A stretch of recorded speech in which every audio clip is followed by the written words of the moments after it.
الحمدللہ رب العالمین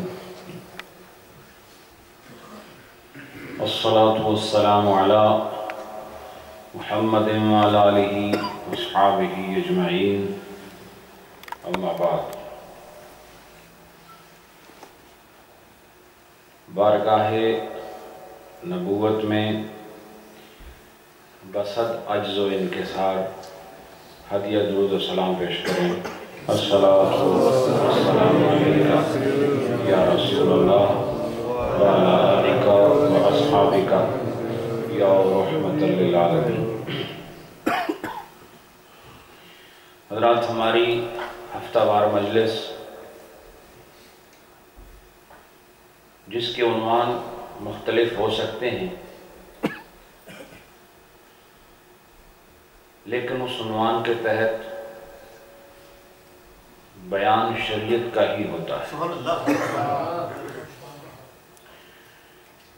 ایک ایسا قدم جو اس جامعہ محی الاسلام صدیقیہ اردم میں اٹھایا گیا، علم کو پھیلانے کا، مسائل فقہ کو سمجھنے اور سمجھانے کا، میں سیکھنے اور سکھانے والی محفل کو ساری محفلوں سے زیادہ افضل سمجھتا ہوں۔ جس محفل میں 5-7 گھنٹے بیٹھنے کے بعد حاصل ایک فقرہ بھی نہ ہو اور 20 سال تک مجلسیں سنتے آئے اور 2 مسئلوں کا بھی علم نہ ہو سکا، اس محفل کا کیا کرنا؟ ہمیں ضرورت ہے ان مجالس کی کہ جن میں آنے سے پہلے حال اور ہو، جانے کے بعد کیفیت اور ہو، اور ہر آدمی محسوس کرے کہ میں نے کچھ دین، مذہب، شریعت کی بات سیکھی ہے۔ اور ذوق طبع کے لیے نعتیں پڑھ لینا یہ بھی اچھا ہے، تلاوت قرآن کرنا یہ بھی اچھا ہے، ثواب بھی ہوتا ہے، 2-4 فضائل کی مجالس میں بیٹھنا بھی اچھا ہے۔ یہ ذوق طبع کے لیے بھی بات چیزیں ضروری ہوتی ہیں، لیکن اگر ساری زندگی ذوق طبع پر ہی خرچ ہو جائے اور حصول معرفت اور حصول علم کے ساتھ رشتہ ختم ہو جائے تو پھر یہ ایسا ہی ہے کہ جو آدمی اصل روٹی چھوڑ کے سلاد ہی کھاتا رہے سالوں۔ یہ بات میں اس لیے کر رہا ہوں کہ یہ ایک پریکٹیکل ایگزامپل ہے۔ تو وہ جو کہتے ہیں نا سلاد کھایا کرو، وہ خود بھی سلاد کم کھاتے ہیں، اور اصل غذا کے بغیر سلاد کا بھی مزہ نہیں ہوتا، سمجھ آ رہی؟ اس لیے ذوق طبع اور چیز ہے، وہ بھی اچھا ہے، دسترخوان سجتا ہے ایسی چیزوں سے، لیکن اگر میں ساری چیزیں اٹھا کے صرف سلاد سے سجاؤں گا تو پھر ایک ہی دعوت کھائیں گے میری آپ، اس کے بعد دوسروں کو بھی منع کریں گے نہ جائو اور نرا کائی کھولنا پڑا، سمجھ آئی؟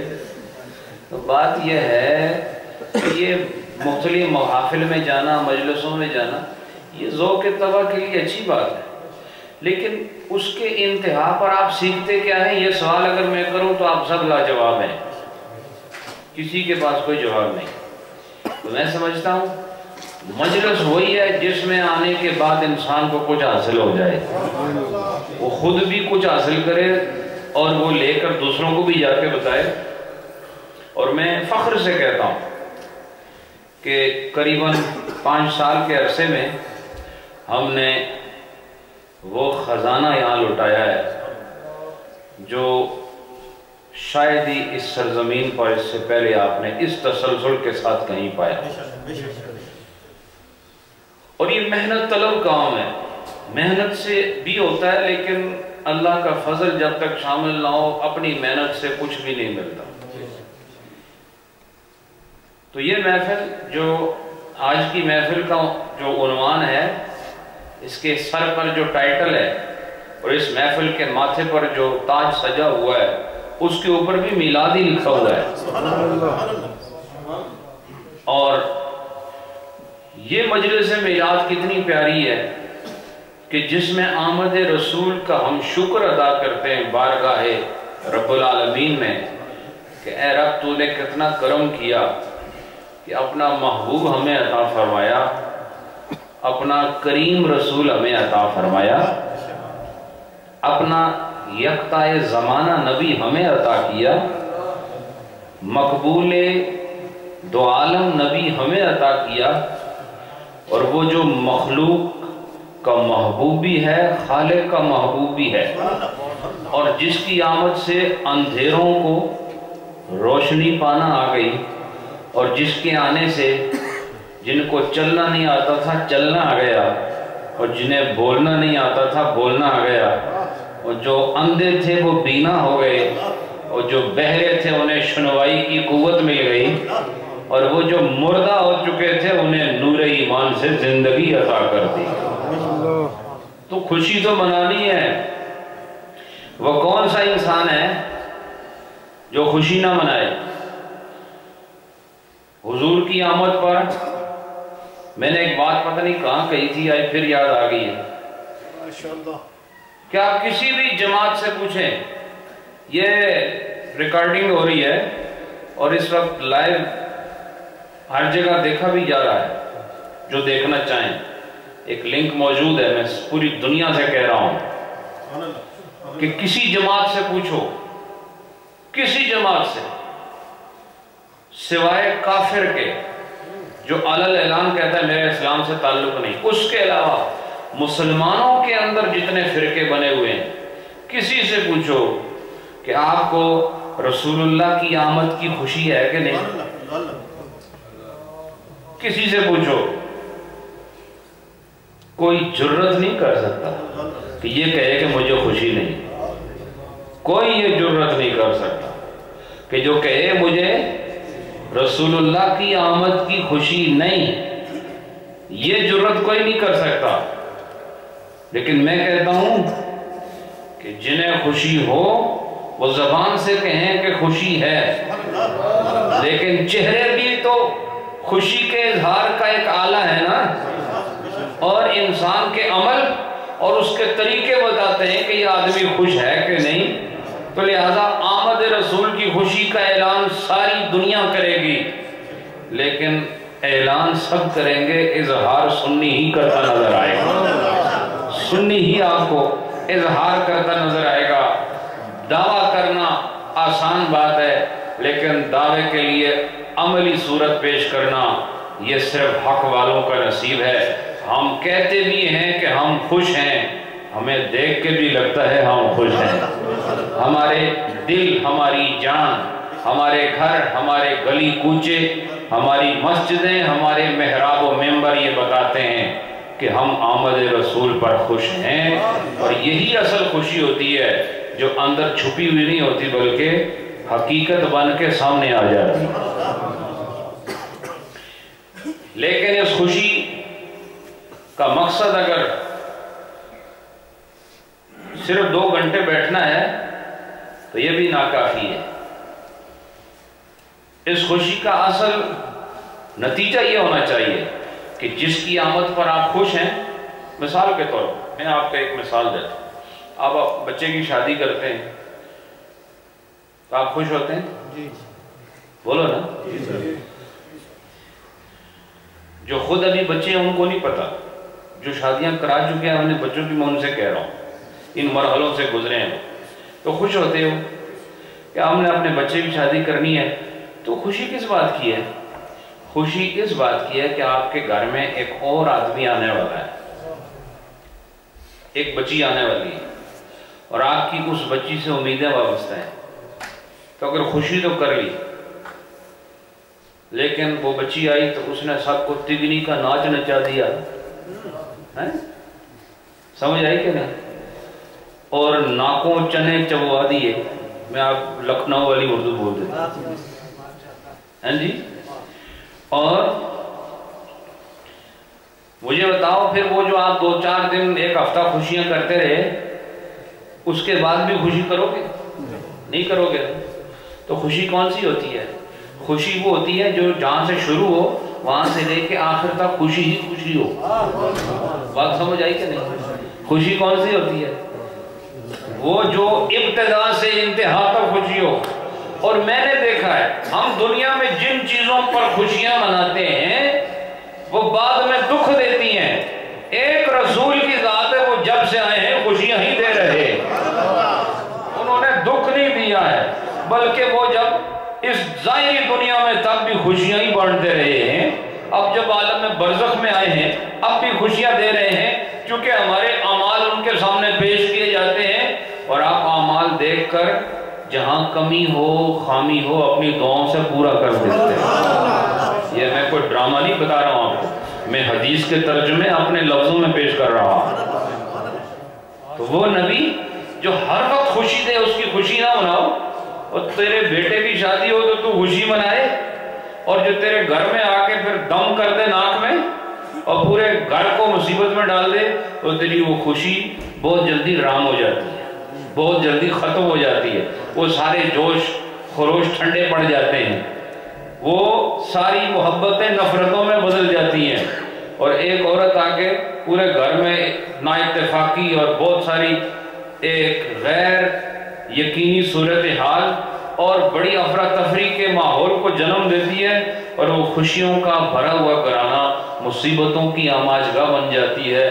لیکن وہ جس نے تمہیں حقیقی خوشی دی اس کی خوشی منانے پر دلیلیں مانگتے ہو. ہم دلیل نہیں مانگتے، ہم تو آج اگر مسکراتے ہیں تو یہ صدقہ بھی رسول اللہ کا ہے. یہ دیکھو اتنی اچھی محفل لگی، یہ سب بیٹھے ہو، مر جائیں گے نا، یہ محفل نہیں رہے گی. جب آپ نہیں رہیں گے تو محفل بھی نہیں رہے گی. یہ خوشیاں جو ہم دنیا کی مناتے ہیں ختم ہو جائیں گی. ہم نہیں رہیں گے، موت آنی ہے. اس وقت جو آپ کو خوش کرے اس کی خوشی کی دلیل کیوں مانگتے ہیں؟ اور آپ کہتے ہیں خود عمل کرو. ساری کائنات نے عمل کیے، عثمان بن عفان سے زیادہ عامل کون ہے کہ وہ بھی قبرستان سے گزریں تو آنسوؤں سے داڑھی تر ہو جاتی ہے. اور عشرہ مبشرہ میں سے ہیں جن کو دنیا میں بشارت دی کہ جنتی ہو، پھر بھی اپنے عمل پر اعتماد نہیں نا. تو وہ صحابی ہو کر اپنے عمل پر اعتماد نہیں کرتے، تم 1400 سال کے بعد اپنے عمل کی بات کرتے ہو. میں قسم کھا کے کہتا ہوں یہ جتنے ہم عمل کرتے ہیں یہ صرف حکم پورا کرتے ہیں. یہ عمل ایسے نہیں کہ جو جنت تک لے جائیں، اصل میں خدا کا فضل ہی ہے جو انسان کو نار سے بچائے گا اور جنت میں لے کے جائے گا. رسول اللہ کی خاطر جینا سیکھو اور ان کی اداؤں میں ڈوب جاؤ. ان کے طریقے کو یاد دلانا ہی محفل میلاد ہے. ان کے چہرے کا ذکر کرنا محفل میلاد ہے. ان کے رخ انور کی بات کرنا میلاد ہے. ان کے لباس کی بات کرنا میلاد ہے.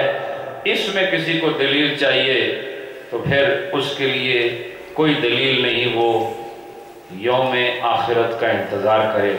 ساری دلیلیں خود بولیں گی. اللہ کے حکم کو پھر کون جھٹلائے گا؟ کون ہے جو وہاں جرت کرے گا؟ ہمارے پاس یہی دلیل ہے کہ ہم حب مصطفیٰ میں اکٹھے بیٹھنے کے لیے کسی دلیل کے محتاج نہیں. آج کی محفل بھی انہی کے نام ہے، ہمارے صبح و شام انہی کے نام. ہمیں پیدا اللہ نے کیا ہے اور اسی کے لیے ہم دنیا میں آئے ہیں، اور ہم نے اسی رب کی رضا کے لیے جینا بھی ہے مرنا بھی ہے. لیکن یہ جینا اور مرنا اگر صرف جینا اور مرنا ہو تو پھر میرا عذاب ہے کہ رسول اللہ کے بتائے ہوئے طریقے کے مطابق جینا مرنا کر لیا تو پھر جینا اور مرنا اس میں فرق نہیں رہے گا. جینا اور مرنا ان میں فرق نہیں رہے گا. اور اگر طریقہ اپنا اپنایا تو پھر فرق رہے گا، اور اگر طریقہ ان کا اپنایا تو مرنا بھی جینا ہے، جینا ہے ہی جینا ہے. اللہ ہو جائے. تو آج جو ہمارے اس بیان میں ذکر ہے وہ بھی دیکھو، میں نے بات مرنے پہ خود بخود آ گئی اور ختم ہو گئی، اور بیان بھی اسی حوالے سے. اب تک جو میں نے آپ کو مسائل بتائے ہیں میرے دوستو، یہ جو مسائل میں آپ سے عرض کر رہا ہوں، میں بار بار کہتا ہوں، یہ وہ مسائل ہیں جن کو سیکھنا بہت ضروری ہے، میرے لیے سب سے پہلے ضروری ہے، اس کے بعد آپ کے لیے ضروری ہے۔ اور یہ جنازوں کے بیان میں، کس بیان میں؟ انسان مرتے وقت کس حال میں ہوتا ہے آپ کو پتہ ہونا چاہیے، اس کی نشانیاں موت کی کیا ہیں، اور جب پتہ چل جائے کہ ایک آدمی مر گیا ہے تو اس کے ساتھ کیا کرنا ہے آپ نے، یہ آپ کو معلوم ہونا چاہیے۔ اور اکثر ہوتا یہی ہے کہ گھر میں جب اموات ہوتی ہیں تو لوگ دوڑتے ہیں ان لوگوں کے پیچھے جو غسل کراتے ہیں، جو کفن پہناتے ہیں، تمہارے ہاتھ کب کام آئیں گے؟ آخر ٹائم میں بھی تم اپنے کے کام نہ آ سکے اور دوسروں کی مدد کے محتاج بنے ہوئے کوئی اسلام ہے؟ یہ تمہارا معیار ہے؟ اپنے جگر کے ٹکڑے کو آخری سفر پہ لے جا رہے ہو اور دوسروں کی مدد گلی میں مارے مارے پھرتے ہو اور تمہیں کفن دینے کا پتہ نہیں۔ یہ آخری لباس تو اپنے ہاتھوں سے پہنا دو اور اس کے آخری بار ہاتھ منہ خود ہی دھلا دو۔ لیکن چونکہ دین سے تعلق سرسری سا ہے اور سیکھنا بھی نہیں چاہتے، جہاں سکھایا جاتا ہے وہاں آتے بھی نہیں، تو جہاں موقع ملتا ہے اس موقع سے فائدہ نہیں اٹھاتے۔ یہ اہم چیز ہے، اس میں اپنی موت کی فکر بھی کرنی چاہیے، اور اگر آپ کے گھر میں کوئی فوت ہو جائے تو اس کے ساتھ آخری رسومات کیا کرنی ہے وہ آپ کو معلوم ہونی چاہیے۔ سمجھ آئی کہ اب ہے یہ فصل ثانی، الفصل الثانی فی الغسل، دوسری جو فصل ہے جنازوں کے بیان میں وہ ہے غسل کے بارے میں۔ کس بارے میں؟ میت کو جو غسل دیا جاتا ہے اس کے بیان میں ہے۔ ابھی ایسی ایسی باتیں ہوں گی جو آپ نے پہلے نہیں سنی اور آپ سیکھیں گے، اور امید ہے کہ آپ دوسروں کو بھی سکھائیں گے، بولو انشاءاللہ۔ تو سیکھنا بھی صحیح ہے، نہ پٹھا طریقہ کرو کسی نہ جا کے، جو بتا رہا ہوں اس کو ذہن میں رکھنا، اور یہ ریکارڈنگ بھی ہو رہی ہے اور گھر جا کے پھر سن لینا۔ ہمارے حاجی نعیم صاحب پابندی کے ساتھ، ترتیب کے ساتھ اس کو یوٹیوب پر چڑھاتے ہیں، اپلوڈ کرتے ہیں آپ لوگوں کی سہولت کے لیے۔ جب بھی موقع ملے، کبھی یہاں نہ آنا ہو تو تاریخ دیکھ کر وہ درس دیکھ لیا کرو۔ غسل المیت حق واجب علی الاحیاء بالسنت و اجماع الامہ، فرماتے ہیں کہ اجماع امت اور سنت کے طریقے پر چلتے ہوئے میت کو غسل دینا یہ حق کے واجب ہے۔ کیا ہے؟ کن پر واجب ہے؟ ان لوگوں پر جو زندہ ہیں، علی الاحیاء، احیاء حیون کی جمع ہے، اور حی کہتے ہیں زندہ کو، اس کی جمع کیا ہے؟ احیاء۔ اور احیاء کا مطلب زندہ کرنا ہوتا ہے۔ احیاء کا مطلب کیا ہوتا ہے؟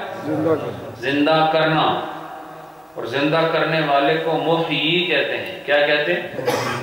اللہ کے صفات میں سے ایک صفت محیی ہے، ٹھیک ہے، زندہ کرنے والا۔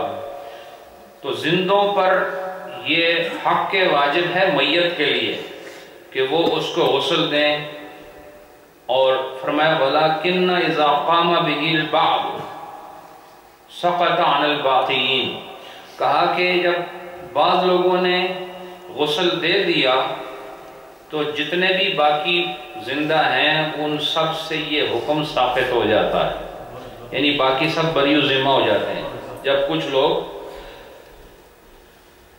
لوگ میت کو غسل دے دیں۔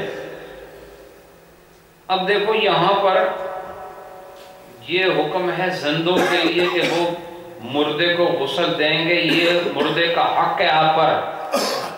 اس میں یہ نہیں لکھا کہ یہ باپ پر حق ہے یا بیٹے پر حق ہے یا بھائی پر حق ہے یا پڑوسی پر حق ہے، نہیں، جو زندہ ہے اس پر حق ہے۔ لہذا کہیں آپ کو پتہ چلے کہ کوئی مسلمان کہیں مرا ہوا ہے اور اس کا جسم بے غسل پڑا ہے تو جو بھی اس کو جانتے ہیں ان سب پر یہ حق واجب ہے جب تک کہ وہ اس کو غسل نہ دے دیں. اگر یہ غسل نہیں دیں گے وہ پورے زندہ انسان جن تک یہ خبر گئی ہے وہ سب خدا کی بارگاہ میں مجرم ہیں. ایک مسلمان کا کتنا بڑا حق ہے. کس نے غسل دینا ہے؟ جو زندہ ہے. تو لہذا اس میں رشتے کا یہاں کوئی ذکر نہیں. ٹھیک ہے، یہ الگ بات ہے کہ وہ زیادہ حقدار ہیں اس بات کے کہ وہ یہ کام کریں، لیکن اگر کسی نے بھی نہ کیا تو سارے گناہگار ہوں گے. اس کا فرمایا والواجب هو الغسل مرة واحدة، اور واجب یہ ہے کہ میت کو ایک مرتبہ کم سے کم غسل دے دیا جائے. اگر ایک دفعہ غسل دے دیا گیا تو واجب کا جو حکم ہے وہ پورا ہو جائے گا. ٹھیک ہے. وَالتَّكْرَارُ سُنَّةٌ، لیکن غسل کو ایک بار سے زیادہ دینا، مثلا ایک دفعہ پورا جسم دھو دیا اور ایک مرتبہ پھر دھو دیا، ایسا کیا تو یہ سنت ہے. کیا ہے یہ؟ تو پہلی دفعہ غسل دینے سے حق پورا ہو گیا، واجب ادا ہو گیا، اور دوسری بار غسل دینے سے واجب تو ادا ہو چکا تھا، اب سنت بھی پوری ہو گئی. ٹھیک ہے. حتی لو اکتفا بغسلہ واحدۃ، کہتے ہیں کہ اگر ایک دفعہ ہی اس کو غسل دیا، او غمسۃ واحدۃ فی ماء جار، یا چلتے ہوئے پانی میں ایک ہی بار اس کو ڈبکی دے دی، چلتے ہوئے رننگ واٹر جو ہوتا ہے، ٹھیک ہے، کوئی سٹریم میں یا کہیں پانی چل رہا ہے، کسی ندی میں چل رہا ہے، پانی پاک ہے، تو یا ایک دفعہ غسل دے دیا یا پوری باڈی کو اٹھا کے ایک ہی دفعہ پانی میں یوں ڈال کے واپس اٹھا لیا، اس کو ڈبو دیا پھر اٹھا لیا، جازا، تو ایسا کرنے سے بھی غسل کا جو یہ واجب ہے یہ پورا ہو جائے گا. ایسا کرنے سے جواز ثابت ہو جائے گا. سمجھ آئی؟ اب کہہ رہے ہیں وَيُجَرَّدُ الْمَيِّتَ إِذَا أُرِيدَ غُسْلُهُ، کہتے ہیں کہ جب میت کو غسل دینے کا ارادہ کیا جائے تو میت سے سارے کپڑے اتار لیے جائیں گے. کیا کیا جائے گا؟ سارے کپڑوں سے اس کو آزاد کر دیا جائے گا. وَهَذَا مَذْهَبُنَا، اور یہی ہمارا مذہب ہے، یہ حنفیوں کا طریقہ ہے. وَيُودَعُ عَلَى سَرِيرٍ مُجْمَرٍ وِتْرًا قَبْلَ وَضْعِ الْمَيِّتِ عَلَيْهِ، اور کہا اسے ایسے تختے پر، اب سنو، ایسے تختے یا ایسی چارپائی پر اس کے جسم کو رکھا جائے گا کہ جسے طاق عدد میں پہلے دھونی دے دی گئی ہو. دھونی دینا جانتے ہو؟ یہ آپ نے عربوں میں بھی دیکھا ہوگا، ویسے بھی یہ جو بخور جلاتے ہیں دھواں ہوتا ہے اس سے، اور اس سے کیا ہوتا ہے ماحول میں خوشبو پیدا ہوتی ہے. تو وہ یوں کرتے ہیں کہ کوئی انگیٹھی وغیرہ لے کر نا اس کے اندر کوئلہ وغیرہ ڈال کر پھر اس پر خوشبودار چیز ڈالتے ہیں. ٹھیک ہے، اس سے پھر دھواں پیدا ہوتا ہے. تو کہتے ہیں کہ اس کی جو چارپائی ہے نا جس پر اس کے جسم کو رکھا جا رہا ہے، ابھی جسم کو وہاں نہ رکھا جائے، پہلے اس کی چارپائی کو خوشبودار کیا جائے، اس کو خوشبو والا دھواں دیا جائے، اور کہ طاق عدد میں دیا جائے. طاق عدد جانتے ہو نا، آڈ نمبرز میں. ٹھیک ہے. اب اب آگے اس کی وَكَيْفِيَتُهُ، اور کس طرح اس کو یہ دھونی دی جائے گی. اس کو انگلش میں فیومیگیشن کہتے ہیں، فیومیگیٹ کرنا کسی کو، لیکن کس چیز کے ساتھ؟ کسی اچھے آرڈر کے ساتھ، کسی اچھے پرفیوم کے ساتھ اس کو فیومیگیٹ کرنا. فیومز آتے ہیں اور اس کو کہتے ہیں، اس کا طریقہ کیا ہے؟ ان تدار المجمرات حوالي السرير کہا کہ اس انگیٹھی کو اٹھا کر یا کوئی بھی ایسی چیز جس میں وہ دھواں دینے کا بندوبست کیا گیا ہے، کوئی ایسا برتن، کوئی ایسا بول یا کوئی ایسا آلہ، اب تو وہ آلے بنے بنائے ملتے ہیں، تو اس میں کوئلہ رکھ دیا جاتا ہے اور اوپر سے کوئی چیز رکھ کے پھر دھوئیں کا اہتمام کیا جاتا ہے۔ کہا اسے اٹھا کر جو سریر ہے نا چارپائی، اس کے گرد گھومنا ہے۔ کیا کرنا ہے؟ اس کے گرد گھومنا ہے۔ اما مرتن، یا ایک مرتبہ، او ثلاثن، یا 3 مرتبہ، او خمسن، یا 5 مرتبہ، ولا یزاد علیہا، لیکن 5 سے زیادہ مرتبہ نہیں گھومنا ہے۔ تو کیا کہتے ہیں کہ میت ابھی اپنی جگہ پر رکھی ہوئی ہے، اس کو غسل کے لیے لانا ہے، لیکن غسل پر لانے سے پہلے اس کی وہ چارپائی یا وہ تختہ جس پر آپ اس کو غسل دے رہے ہیں، اسے خوشبو کے ساتھ فیومیگیٹ کرنا ہے، اور اس کا طریقہ یہ ہے کہ وہ خوشبو اٹھا کے اس تختے کے گرد چکر لگائے جائیں، یا 1 مرتبہ، یا 3 مرتبہ، یا 5 مرتبہ۔ بتاؤ مجھے ہمارے مذہب حق حنفی میں، سنی میں ایک میت کا کتنا احترام موجود۔ یہ غسل سے پہلے کے معاملات ہیں، اور خوشبو کا تصور ہے تو وہ جو جلدی جلدی مردے سے جان چھڑاتے ہیں، ہمارا یہ طریقہ نہیں۔ اور یہ میں آپ کو اپنی محبت سے نہیں بتا رہا، اصل عبارت پڑھ کے اس کا ترجمہ پیش کر رہا ہوں۔ سمجھ آ رہی ہے آپ؟ تو یہ طریقہ ایک جو ڈیسیز پرسن ہے اس کا ریسپیکٹ ہے اور اس کے رائٹس ہیں، جو آپ کو فقہ حنفی سکھاتی ہے کہ کس طریقے سے اس کے ساتھ آپ نے ڈیتھ یا اس کی جو ڈیسیزڈ ہونے کے بعد اس کے ساتھ کیا طریقہ اور کیا پروسیجر کرنا ہے۔ اس کے بعد فرمایا وَكَيْفِيَةُ الْوَدْءِ عِنْدَ الْبَعْضِ أَصْحَابِنَا الْوَدْءُ طُولًا كَمَا فِي حَالَةِ الْمَرْضِ إِذَا أَرَادَ الصَّلَاةَ بِإِمَاءٍ، کہا کہ اس کو چارپائی یا اس تختے پر کیسا رکھا جائے، تو بعض نے کہا اس کی لمبائی میں اس کو رکھا جائے، جیسے کہ نماز پڑھنے کے لیے ایسے آدمی کو لٹایا جاتا ہے جو اشاروں سے نماز پڑھتا ہے۔ جو آدمی اشاروں سے نماز پڑھتا ہے سائنس کے تھرو اور سلائٹ موومنٹ سے، جو آدمی نماز پڑھتا ہے ڈسیبلٹی کی وجہ سے، تو اس کو جس طرح لٹایا جاتا ہے یہ میں نے آپ کو پہلے بتا دیا ہے، تو ایسے اس کی لینتھ میں اس کو لٹانا ہے۔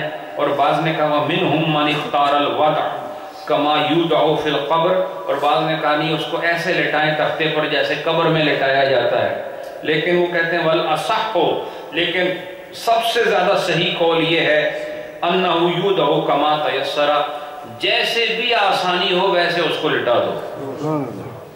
ٹھیک ہے؟ اور لٹانے سے پہلے کیا کرنا ہے؟ دھونی دینی ہے۔ اصل لفظ سیکھا کرو، یہ اردو زبان میں استعمال ہوتا ہے، دھونی دینا۔ دھواں ہوتا ہے لیکن وہ دھواں تکلیف والا نہیں ہوتا، وہ خوشبوؤں والا دھواں ہوتا ہے۔ اس کے بعد وَيُسْتَحَبُّ أَن يَسْتُرَ الْمَوْضِعَ الَّذِي يُغْسَلُ فِيهِ الْمَيِّتُ، کہتے ہیں کہ یہ مستحب ہے کہ جس جگہ میں میت کو غسل دیا جائے وہاں پر پردہ لگا دیا جائے۔ وہاں کیا کیا جائے؟ اب دیکھو غسل ابھی سٹارٹ نہیں ہوا، یہ اس سے پہلے کی تیاری کی باتیں بتا رہے ہیں۔ تو جہاں پر غسل دینا ہے وہاں کیا کرنا ہے؟ پردہ لگانا اس جگہ کو۔ فلا یراہ، اور کوئی اور وہ دیکھا نہ جاتا ہو، یعنی پردہ کس طریقے سے لگایا جائے گا کہ کہیں سے اس کو دیکھا نہ جائے۔ کس کو؟ میت کو۔ کیوں؟ میت کو تو سب دیکھتے ہیں لیکن اس وقت اس کا لباس تن پر نہیں ہوگا۔ بات سمجھے کہ نہیں؟ لہذا اس کو کوئی نہ دیکھے، الا غاسلہ، سوائے اس کے جو اس کو غسل دے رہا ہے وہ دیکھ سکتا ہے، لیکن اس کے دیکھنے پر بھی پابندی ہے، وہ ابھی آگے آ رہا ہے۔ او من یعینہ، یا غاسل کہتے ہیں غسل دینے والے کو۔ غاسل کیسے کہتے ہیں؟ ہاں، غسل دینے والے کو غاسل کہتے ہیں، اور میت جس کو غسل دیا جا رہا ہے اس کو مغسول کہتے ہیں۔ ٹھیک ہے؟ تو وہ دیکھ سکتا ہے، یا غسل دینے والے کی جو مدد کر رہا ہے وہاں پر، مثلا پانی دینا اور وہ چیز مانگتا ہے، وہ اس کو معین کہتے ہیں. کیا کہتے ہیں؟ اور معین کا مطلب ہی مددگار ہوتا ہے. ٹھیک ہے، معین کا مطلب کیا ہے؟ مددگار. تو جو اس کی اعانت کر رہا ہے، مدد کر رہا ہے، وہ دیکھ سکتا ہے، یا جو غسل کرنے والا ہے وہ دیکھ سکتا ہے. وَتُسْتَرُ عَوْرَتُهُ بِخَرْقَةٍ مِنَ السُّرَّةِ إِلَى الرُّكْبَةِ. اور کہتے ہیں اس کی شرمگاہ کو چھپایا جائے گا اس کے ناف سے لے کے اس کے گھٹنوں تک. کس چیز سے؟ کسی کپڑے سے. اچھا، جو وہاں پر دو قسم کے لوگ ہیں اس پورے پردے کے اندر. ایک پردہ پہلے ہے جو سب کے لیے، کوئی نہیں دیکھ سکتا، لیکن پردے کے اندر کچھ لوگ اس کے ساتھ ہیں. ان کا پردہ اور ہے، ان کا پردہ ہے ناف سے لے کے گھٹنے تک، یہ نہیں دیکھ سکتے. اور جو ان سے باہر، ان سب کے لیے پردہ ہو گیا، وہ کچھ بھی نہیں دیکھ سکتے. تو لہذا حکم بدلا نا. وہ جو میت کے قریب ہیں ان کا حکم بدل گیا، اور جو میت سے دور ہیں ان کا حکم اور ہے. وہ بھی انسان ہے، یہ بھی انسان ہے، لیکن دونوں مختلف حالتوں میں ہیں. بولو نا. ایک وہ جو بڑے پردے کے باہر ہیں، وہ کچھ نہیں دیکھ سکتے، اور ایک وہ جو پردے کے اندر آ گئے ہیں، یہ دیکھ سکتے ہیں، لیکن ان کی بھی ایک حد ہے. ان دونوں کے حکم، جو بڑے پردے سے باہر ہیں اور پردے کے اندر، یہ دونوں انسان ہیں، لیکن دونوں کے حکم مختلف ہیں نا. کیوں؟ ان کی حالت مختلف ہے. تو حالت مختلف ہونے سے ایک باپ کے بیٹے مختلف ہو سکتے ہیں. تو بتاؤ، نبی کی حالت ساری کائنات سے مختلف ہے کہ نہیں؟ تو اگر ایک طرح کے انسان، ایک زبان، ایک گھر، ایک چھت کے نیچے پیدا ہونے والے، حالت مختلف ہونے سے ان کا حکم مختلف ہوتا ہے، تو رسول اعظم بھی ایک آسمان کے نیچے رہتے ہیں، یہ سارے انسان، لیکن آپ کی حالت سب سے مختلف ہے، اس لیے آپ کا حکم بھی سب سے مختلف ہے. وہ کیا حکم ہے؟ سارا جہان ایک طرف، مصطفیٰ تیری شان ایک طرف. یہ آگے اب جو اندر غسل دے رہے ہیں وہ کیا کریں گے؟ ناف سے لے کر گھٹنوں تک. یہ مرد کا سطر ہے، اس کو کسی کپڑے سے ڈھانپ دیں گے. وہ صحیح، اور یہی صحیح قول ہے. اور ظاہر مذہب کیا ہے؟ ان یستر عورتہ الغلیظہ. اور کہتے ہیں ظاہر مذہب یہ ہے کہ اس کی جو، اچھا ویسے تو انسان کی جو ران ہے نا، مرد کی ران دوسرے مرد کے لیے بھی سطر ہے. سمجھ رہے ہو؟ یعنی ایک میل دوسرے میل کی جو یہ ران ہوتی ہے نا، کیا اس کو تھائی کہتے ہیں، یہ اس کے لیے دیکھنا جائز نہیں ہے. ایک مرد کا مرد کی ران کو دیکھنا جائز نہیں. کیا؟ یہ سطر ہے. کیا ہے؟ اور یہ سطر کا مطلب چھپانا ہوتا ہے، لیکن عربی زبان میں وہ جگہ جس کو چھپانا ہو نا، اس کو عربی میں عورتون کہتے ہیں. کیا کہتے ہیں؟ اور یہ جو ہماری زبان میں عورت کو عورت کہتے ہیں، یہ عربی میں نہیں استعمال ہوتا. ہم مرد کو مرد کہتے ہیں نا، اور اس کے جو اپوزٹ سیکس ہے اس کو کیا کہتے ہیں؟ عورت کہتے ہیں. عورت کا مطلب لیڈی نہیں ہے، عورت کا مطلب ہے شرم کی جگہ. جو شرمگاہ ہوتی ہے اس کو عورت کہتے ہیں عربی میں. لہذا ہمارے ماحول میں ایک خاتون کو عورت اسی لیے کہا جاتا ہے تاکہ اسے چھپا کے رکھا جائے کہ وہ شرم و حیا کی چیز ہے، اسے پسے پردہ رکھا جائے. تو لہذا مرد کے جسم میں عورت کیا ہے، یعنی پردے کی جگہ کون سی ہے؟ وہ گھٹنوں سے لے کر ناف کے مابین جتنی بھی جگہ ہے نا، آگے پیچھے دائیں بائیں ہر طرف سے، آل راؤنڈ، اس کے ناف سے لے کے اس کے گھٹنوں تک. پیچھے سے آ رہے ہیں اور آگے مرد کھڑا ہے تو اس کے ناف سے گھٹنوں تک، پیچھے سے آتے ہوئے اس کا سطر ضروری ہے. آگے سے آتے ہو تب بھی یہی سطر ہے، سائیڈ سے آتے ہو لیفٹ اور رائٹ سے تب بھی اس کا یہی سطر ہے. لیکن اس سطر میں بھی پھر ایک اور حکم ہے وہ کیا کہ بالکل بعین ہی جو انسان کی شرمگاہ ہے اس کو عورت غلیظہ کہتے ہیں. کیا کہتے ہیں؟ وہ یعنی آپ کے یوں سمجھیں کہ قضائے حاجت کی جگہ. ٹھیک ہے، سمجھ رہے ہو کہ نہیں بات؟ اس کو کہتے ہیں عورت غلیظہ. تو ظاہر مذہب کا قول اور ہے، وہ یہ کہتے ہیں چونکہ یہ غسل دینے والے ہیں تو غسل دینے والے وہ یہ ان کے لیے کہتے ہیں کہ یستر عورتہ الغلیظہ، کہ وہ اس کی جو بالکل بعین ہی جو اس کے انگلش میں جیسے اس کو پرائیویٹ پارٹس کہا جاتا ہے ان جگہوں پر پردہ کریں دون الفخذین، لیکن جو اس کی رانیں ہیں وہ بے شک اس کے سامنے ننگی بھی ہو جائیں. تو غسل دینے والوں کے لیے اس میں نرمی کا حکم اختیار کیا گیا ہے. سمجھ آ رہی کہ نہیں آپ؟ تو یہ آپ کو کیوں بتا رہے ہیں، یہ مسئلہ آپ کو کیوں بتا رہے ہیں؟ اس لیے کہ اللہ آپ کو توفیق دے تو آج کے بعد آپ نے اپنے میت کو خود نہلانا ہے. بولو انشاءاللہ. اور آپ بہت سکون محسوس کریں گے اور یہ چیزیں آپ کی مد نظر ہوں گی اور آپ کے لیے جو جو طریقہ اور پروسیجر ہے اور جو سٹیجز ہیں یہ آپ کے سامنے آئیں گے. لہٰذا فرمایا کہ ویسے تو کہا کہ گھٹنوں سے لے کے ناف تک یہ سارا سطر ہے چھپایا جائے گا، لیکن ظاہر مذہب کا قول الگ سے ذکر کیا، کہا کہ نہیں اگر ران تھائز اگر یہ انکور ہوتی بھی ہیں تو ہو جائیں، لیکن جو ایکچول یعنی جو پلیس آف کورنگ ہے جس کو عورت غلیظہ کہا جاتا ہے اس کو بہرحال کسی حال میں کھولا نہیں جائے گا، اس کو پردے کے نیچے ہی چھپا کے رکھا جائے گا. اس کے بعد فرمایا وَيُسْتَنْجَا عِنْدَ أَبِي حَنِيفَةَ وَمُحَمَّدْ رَحِمَهُمُ اللَّهُ تعالی. کہا امام محمد اور امام اعظم ابو حنیفہ کے نزدیک پھر یعنی اس کو استنجا دیا جائے گا. کیا کیا ہوگا؟ اس کو استنجا کرایا جائے گا. اور اب وہ اس کا طریقہ بتا رہے ہیں، غور سے سنو. وَصُورَةُ اسْتِنْجَائِهِ، اور استنجا کرانے کی صورت کیا ہوگی؟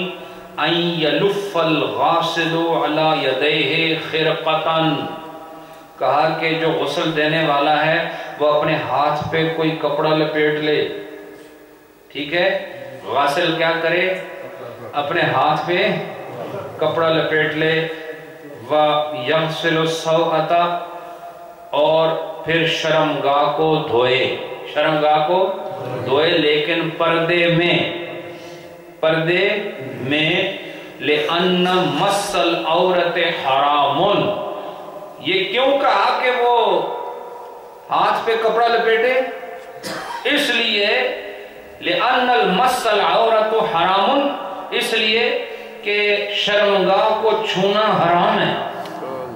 شرمگاہ کو چھونا چونکہ وہ غیر ہے، آپ اس کی شرمگاہ کو ہاتھ نہیں لگا سکتے. اگر آپ لگائیں گے تو یہ حرام ہے. اور صرف ہاتھ لگانا ہی حرام نہیں، کہا کن نظر الیہا، جیسے اس کو دیکھنا حرام ہے ایسے اس کو ہاتھ لگانا بھی حرام ہے. اب دیکھو نا، ہاتھ لگانا بالکل یعنی یہ بالکل ہی یوں سمجھ لو کہ انتہائی قدم ہے، اور نظر کرنا یہ ابتدائی قدم ہے، اور ہاتھ لگا دینا بولو بولتے کیوں نہیں، یہ انتہائی قدم ہے. تو کہا کہ نظر کرنا بھی حرام ہے، تو ہاتھ لگانا کیسے حرام نہیں ہوگا؟ کسی کی شرمگاہ کو دیکھنا حرام ہے، اس کو ہاتھ لگانا اس سے زیادہ حرام ہے. لہذا کیا ہے کہ دیکھنے سے بچنے کے لیے اس کو ڈھانپ دیا اور ہاتھ نہ لگے اس کے لیے اوپر کپڑا لپیٹ دیا. اس سے اندازہ کرو کہ کتنا اہم ہے اپنی نگاہوں کو پاک رکھنا. یہ تمہارے سر میں جو دو گول گول آنکھیں ہیں یہ خدا کی امانت ہے، اور خدا نے ان کو ہر عیب سے پاک پیدا کیا ہے، اور ان کو پاک رکھنا سوال ہوگا، بڑا زبردست سوال ہوگا. اور آپ سے تو پوچھا ہی نہیں جائے گا، آپ کے جسم خود بولے گا، اور اللہ تعالیٰ زبانوں کو تالے لگائے گا. وہ جو نطق کرتی ہے، جو آلہ ہے کلام کرنے کا، وہ زبان ہے. کلام کرنے کا آلہ کیا ہے؟ بولو نا، زبان ہے. یعنی وہ حصہ جو کلام کرتا ہے وہ زبان ہے. تو جس سے کلام ہوتا ہے اس کا کلام بند کیا جائے گا، اور جو کلام نہیں کرتے ان سے کلام کرائے گا. اور آپ کے اپنے جسم خود گواہی دیں گے کہ ہم سے کیا کیا کام کرائے گئے. چھٹکارے کی کوئی صورت نہیں. ابھی بھی آپ مرے نہیں ہیں، زندہ ہیں، اور میرا جو گفتگو سن رہے ہو حالت حیات میں شعور کے اندر بیٹھے ہوئے سن رہے ہو. حفاظت کرو اپنی آنکھوں کی، حفاظت کرو، حفاظت کرو اپنی آنکھوں کی. یاد رکھیں، جو آنکھ آپ کو دوزخ میں لے جائے اس سے خدا کی قسم اندھا ہونا بہتر ہے، اور جو زبان آپ کو جہنم میں لے جائے اس سے بہتر گونگا رہنا ہے، اور جو کان آپ کو دوزخ میں لے جائے اس سے بہرا مر جائے آدمی. تو لاکھ بہتر ہے کہ بہرا رہنا عارضی ہے، وہاں کان مل جائیں گے، اور آنکھ نہ ملی تو وہاں مل جائے گی، زبان نہ رہی تو وہاں مل جائے گی، لیکن خدا کے عذاب میں مبتلا ہوگے تو کیا کرو گے؟ لہٰذا آج کے بعد اپنے ہاتھوں کی حفاظت کرو گے، بولو انشاءاللہ. اپنی زبانوں کی حفاظت کرو گے، اپنے کانوں نظر کی حفاظت کرو گے انشاءاللہ. ماشاءاللہ.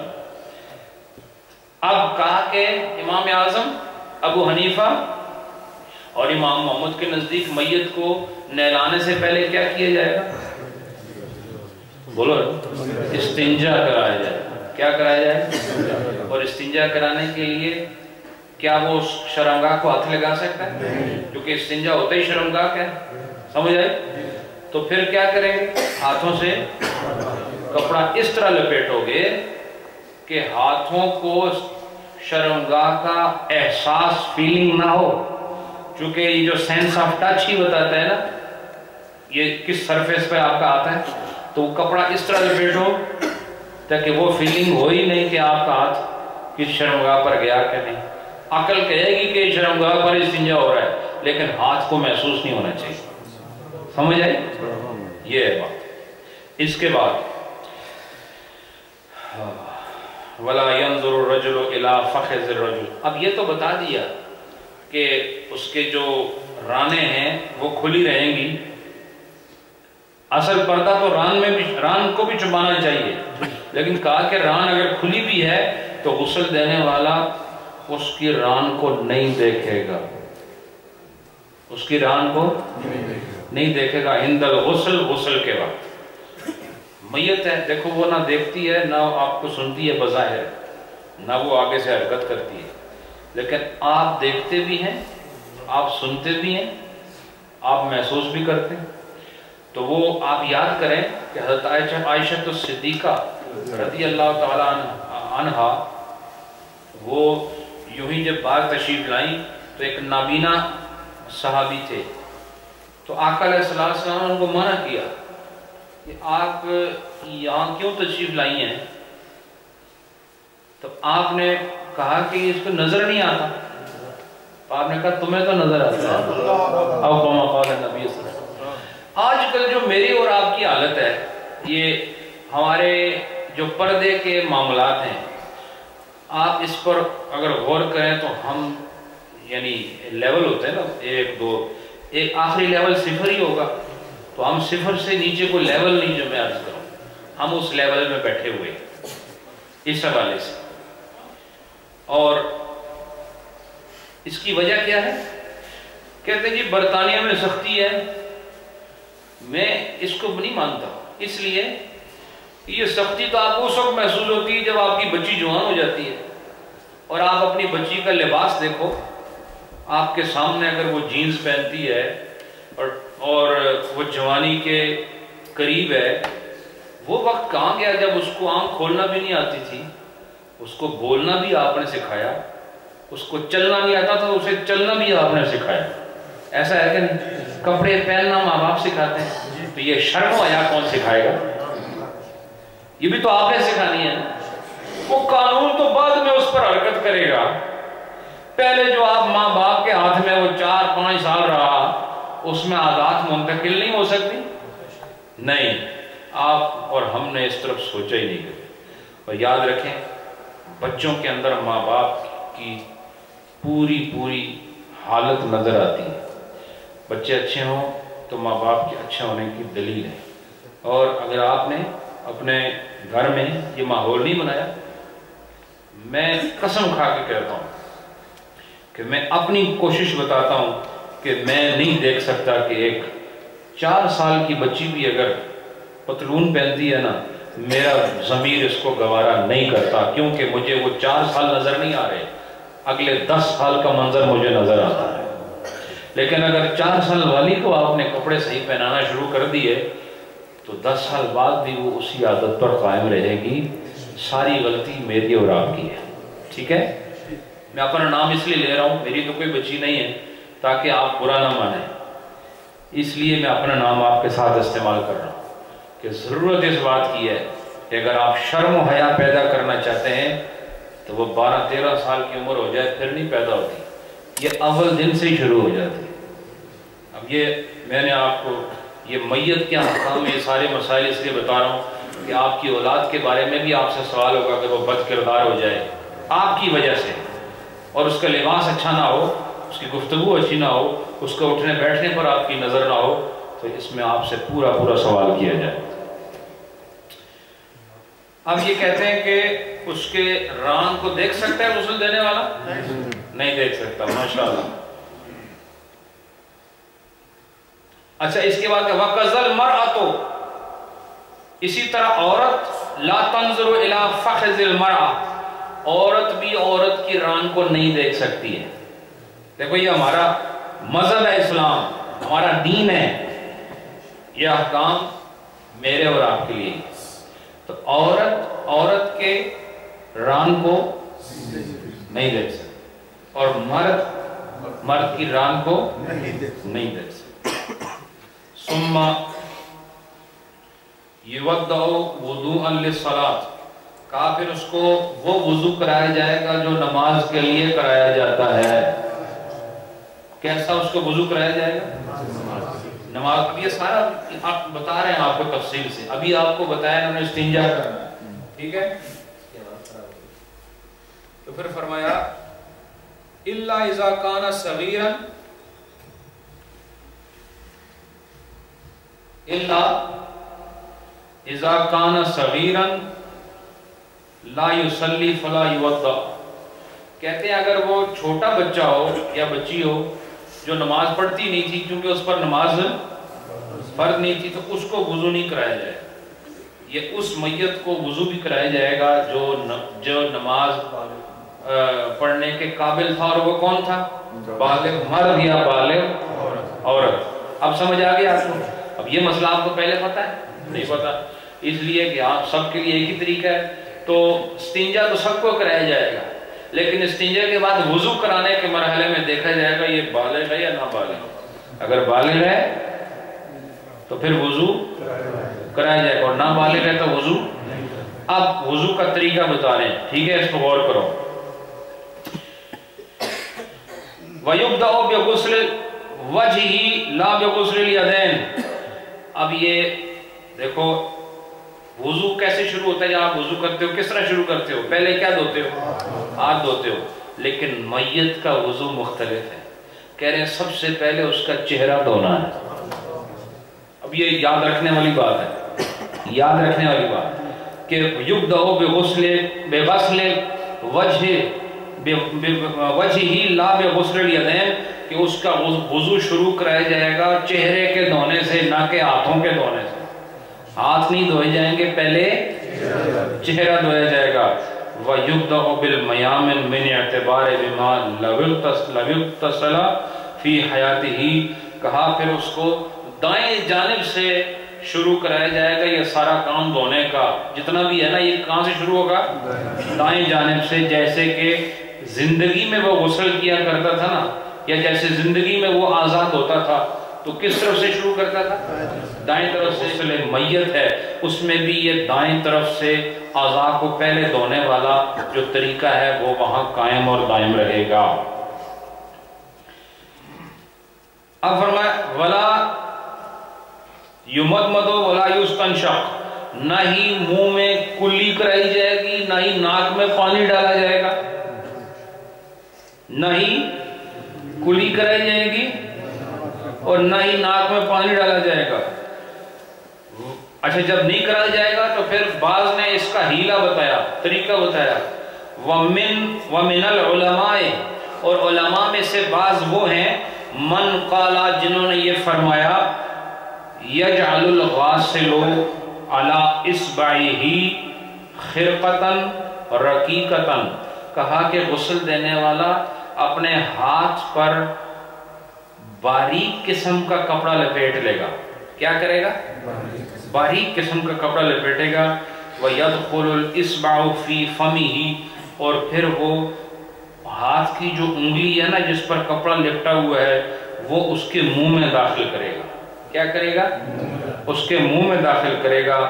وَيَمْسَحُ بِهَا أَسْنَانِهِ، اور پھر وہ انگلی منہ میں داخل کر کے اس کے دانتوں پر مسح کرے گا۔ مسح کا مطلب کیا ہوتا ہے؟ یہ ایسے ایسے کرنا، یہ مسح ہے۔ ایسے ایسے یہ دیکھو ایسے کرنا مسح عربی زبان میں۔ اور سر پہ بھی جو مسح کرتے ہو ہاتھ پہلے پیچھے جاتا ہے، پیچھے کے بعد پھر آگے آتا ہے، ایسا ہی ہے نا؟ مسح کرنے کا اصل طریقہ پتہ ہے کہ نہیں؟ کہاں سے شروع ہوتا ہے؟ ایسے ایسے، یہ طریقہ میں نے بتایا تھا اپنے دور میں، وہ دور جب یہ نیا نیا مرکز کھلا تھا اس وقت یہی مسئلے تھے۔ یہ 3 انگلیوں سے ہتھیلیوں کو چھڑا کے صرف 3 انگلیوں سے پیچھے تک جانا ہے، پھر ہتھیلیوں کو ملا کے آگے لانا ہے، تو ہاتھ پیچھے بھی گیا ہاتھ آگے بھی آیا، تو ایسے ایسے ہو گیا نا، تو لہذا اس کو مسح کہتے ہیں۔ تو دانتوں میں ایسے لے جا کے واپس لے آنا، صرف ایک ہیلہ، ایسا نہیں کہ آپ وہ باقاعدہ جیسے برش کرایا جاتا ہے اس طرح کریں گے، آپ نے صرف وہ کپڑا ہوگا آپ کے ہاتھ پر اور اس کے دانتوں کے ساتھ وہ ایسے مسح کرنا ہے۔ وَشَفَتَيْهِ وَلَحَانَتِهِ وَلُسَّتِهِ، اور کہا کہ اس کے ساتھ اس کے دانتوں کو مسح کرنا ہے، اس کے مسوڑوں کو مسح کرنا ہے، اور لبوں کو، کس کو؟ تو وہ پانی ہاتھ میں ہوگا، وہ لے کے کوشش، اور بہت آہستگی سے، ٹھیک ہے؟ اور یہ سب باتیں اس وقت ہوں گی جب میت پرانی نہ ہو، اس کا جسم گرم ہو، اس کے اعضاء میں نرمی ہو۔ یہ میں بتا چکا ہوں کہ اس کے اعضاء کو، جوڑوں کو نرم کرنا ہے۔ تو اگر وہ اس کو 2-4 دن ہو گئے، وہ باڈی جو ہے وہ سرد خانے میں تھی اور اب باہر لائیے، تو اب تو کچھ بھی نہیں ہو سکتا، ٹھیک ہے؟ تو کیسے کریں گے؟ ہاتھ سے کپڑا لپیٹیں گے، دانتوں پر، مسوڑوں پر اور اس کے ہونٹوں پر مسح کیا جائے گا، اور وَيُنَقِّيهَا، اور انہیں صاف کیا جائے گا۔ وَيَدْخُلُ فِي مِنْخَرِهِ أَيْضًا، اور اس کے دونوں ناک کے جو نتنے ہیں اس میں بھی انگلی داخل کی جائے گی اس کپڑے کے ساتھ۔ ناک میں پانی نہیں ڈالا جائے گا، صرف گیلی انگلی جس پر کپڑا ہوگا اور سب سے چھوٹی انگلی کا استعمال، کیونکہ اس کا دخول آسان ہے۔ اس کے ساتھ ناک کے جو نتنے ہیں ان میں یہ انگلی داخل کی جائے گی۔ اچھا،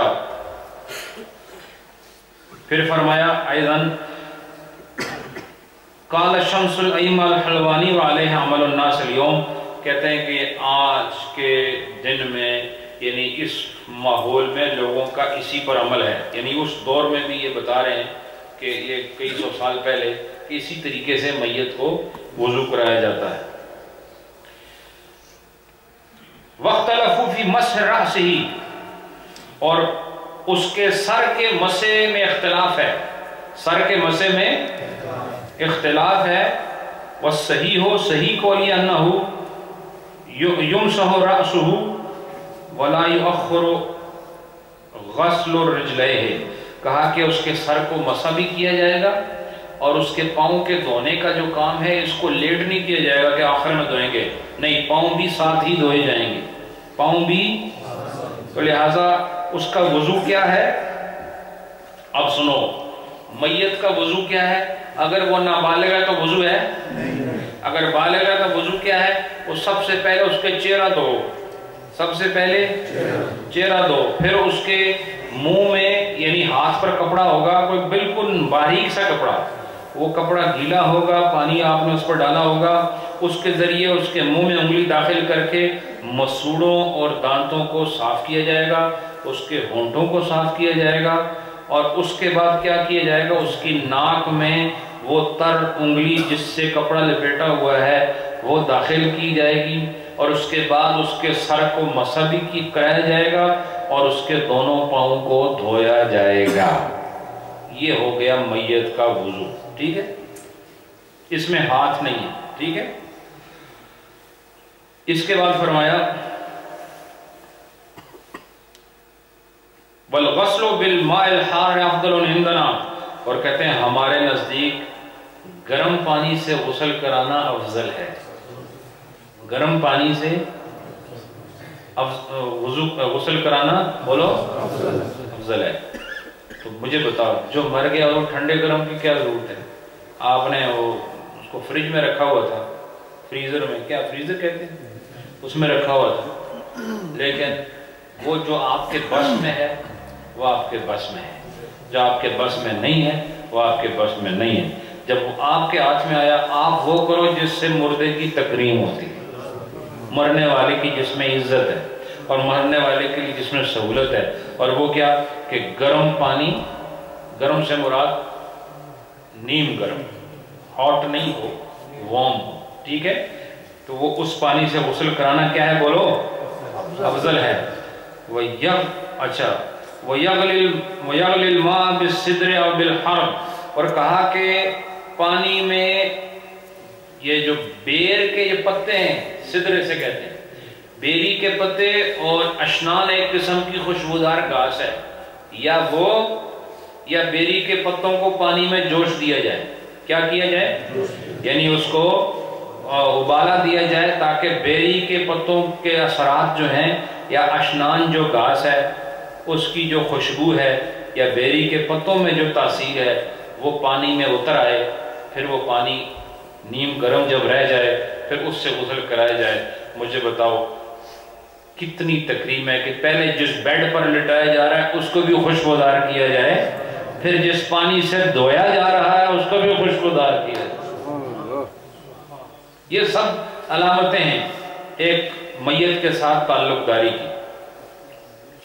فَإِن لَمْ يَكُنْ فَالْمَاءُ الْقَرَاحِ، اور اگر یہ بیری کے پتے نہ ملیں، اب یہاں نہیں ملیں گے آپ کو، لیکن یہاں اور چیزیں آپ کو ایسی مل سکتی ہیں پانی کو خوشبودار اور اچھا بنانے کے لیے جس میں کوئی حرام چیز نہ شامل ہو، بہت ساری چیزیں مل سکتی ہیں یہاں پر بھی، تو جو اس کے بدل ہو سکتی ہے۔ تو کہا کہ اگر یہ چیزیں نہ ملیں، مثلا وہ جو خوشبودار گھاس ہے وہ نہ ملے یا بیری کے پتے نہ ملیں، تو پھر جو خالص پانی ہو وہ بھی کافی ہے۔ کیا خالص پانی ہو بولو وہ بھی کافی ہے۔ اچھا وَيُغْسَلُ رَأْسُهُ وَلِحْيَتُهُ بِالْخَتْمِ، اور کہا کہ اس کے سر اور اس کی داڑھی کو ختمی سے دھویا جائے گا۔ ختمی کیا ہوتا ہے؟ یہ ایک قسم کا پھول ہے، اور میں نے اس کو کافی آج دیر تک پڑھتا رہا، جو یہ انڈونیشیا یا اس ملکوں میں بہت پایا، 5 پتے ہوتے ہیں اس پھول کے، اور سرخ رنگ کا ہوتا ہے، اور رنگ بھی ممکن ہے۔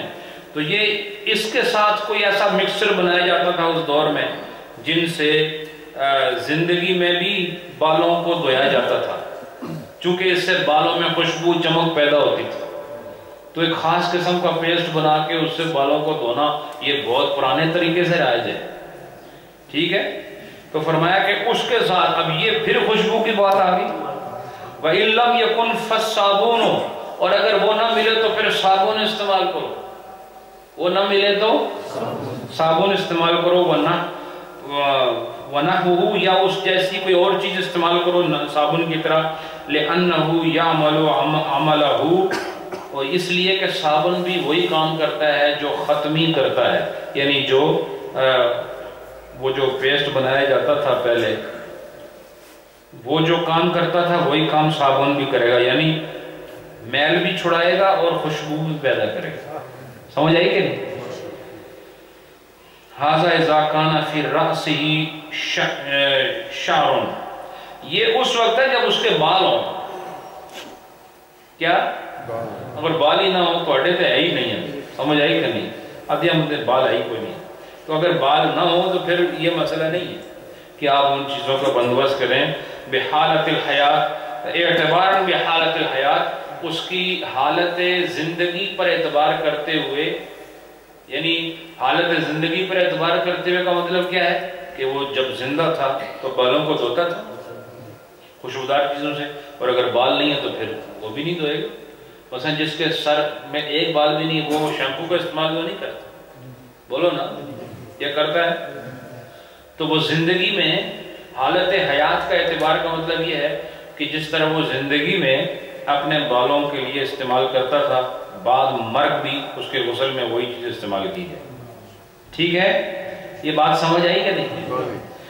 فَإِن لَمْ يَكُنْ فَيَكْفِي الْمَاءُ الْقَرَاحُ، اور اگر وہ چیز نہ ملے تو پھر جو سادہ پانی ہے نا خالص، وہی کافی ہے. پھر دوبارہ ذکر کر دیا. ثُمَّ يُرْجَعُ عَلَى شَقِّهِ الْأَيْسَرِ، پھر اس کو بائیں کروٹ لٹایا جائے گا. کس کروٹ لٹایا جائے گا؟ اس کو لیفٹ سائڈ پر لٹایا جائے گا. کیوں کہ دھونا کس سائڈ سے ہے؟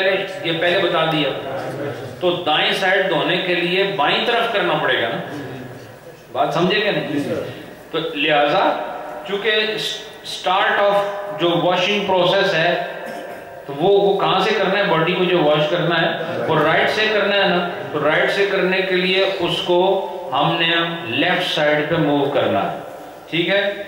تو پھر فَيُغْسَلُ بِالْمَاءِ وَالسِّدْرِ، تو پھر اس کو وہ بیری والے پانی کے ساتھ غسل دیا جائے گا.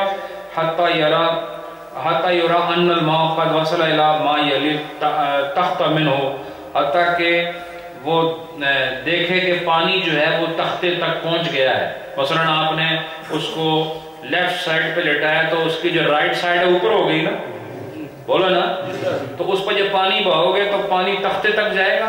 تو تختے پر جانا اس بات کی دلیل ہے کہ وہ باڈی سے ہو کر آیا ہے، لہٰذا یہ پوری باڈی واش ہو چکی ہے.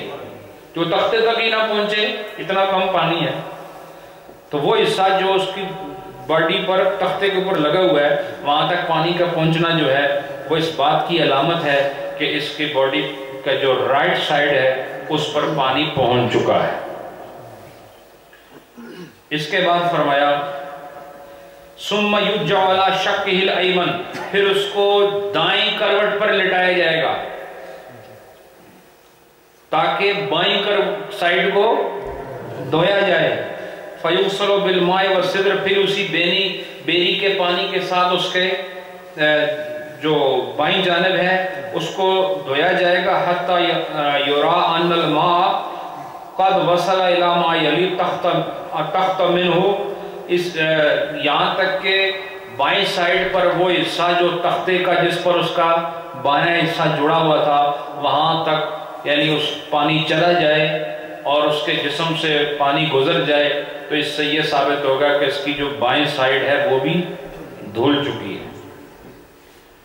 لِأَنَّ السُّنَّةُ هِيَ الْبَدَاءَةُ بِالْمَيَامِنِ، یہ ایسا کیوں کیا؟ اس لیے کہ سنت یہ ہے کہ دھونے والا کام دائیں جانب سے شروع کیا جائے.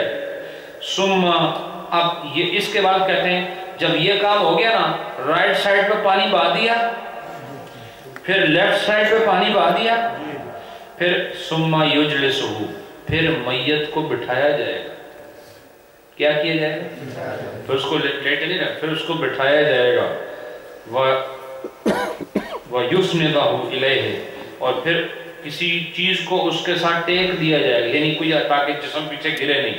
پہلے اس کو بٹھایا جائے گا، بٹھا کے اس کو ٹیک دی جائے گی. ٹیک آدمی بھی ہو سکتا ہے، اس کو ایسے پکڑ کے رکھے. پھر کیا ہوگا؟ وَيُمْسَحُ بَطْنُهُ مَسْحًا رَفِيقًا، پھر اس کے پیٹ پر آہستہ آہستہ ایسے مالش کی جائے گی، بڑے آہستگی سے. کیسے؟ بڑی آہستگی سے. اس لیے کیوں ایسے کیا جائے گا؟ تاکہ اگر اس کے پیٹ میں کوئی شے ایسی ہے تو اس کا خروج ہو جائے.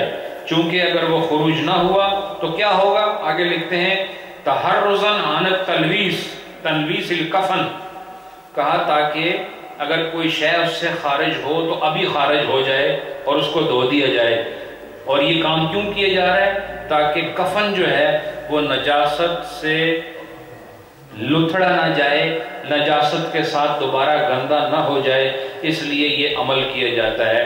تو کفن کو غلاظت سے بچانے کے لیے اس کو بٹھا کے اس کے پیٹ کو آہستہ آہستہ مسح کرنا تاکہ اگر کوئی شے ہو تو وہ خارج ہو جائے، یہ طریقہ ہے غسل دینے کے بعد۔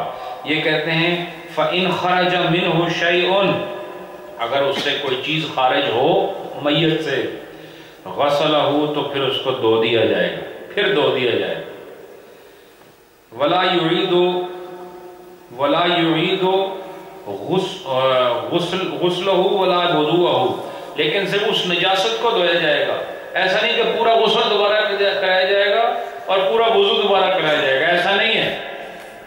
اگر اس کے جسم سے غسل کے بعد وضو کے بعد کوئی چیز دوبارہ خارج ہوتی ہے تو صرف اسی نجاست کو دھویا جائے گا، مقام نجاست کو دھویا جائے گا، لیکن پورا وضو اور پورا غسل دوبارہ نہیں کرایا جائے گا۔ ثم ینشفہ بثوب، پھر اسے کسی کپڑے سے پونچھا جائے گا، جیسے تولیہ، ٹھیک ہے، یعنی اس کے جسم کو وائپ کیا جائے گا۔ کس لیے؟ کئی لا تبتل اکفانہ، تاکہ اس کا کفن گیلا نہ ہو۔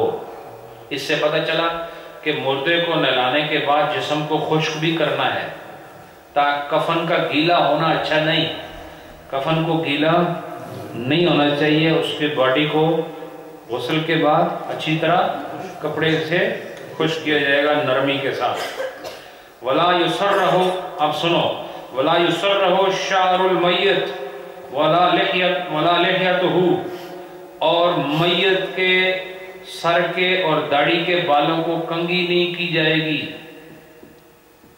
ٹھیک ہے، میت کے سر کے بالوں اور داڑھی کی کنگھی نہیں کی جائے گی۔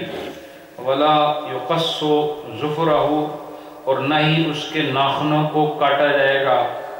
ولا، آپ نے ایک سوال کیا تھا شوکت صاحب، وہ جواب آ رہا ہے۔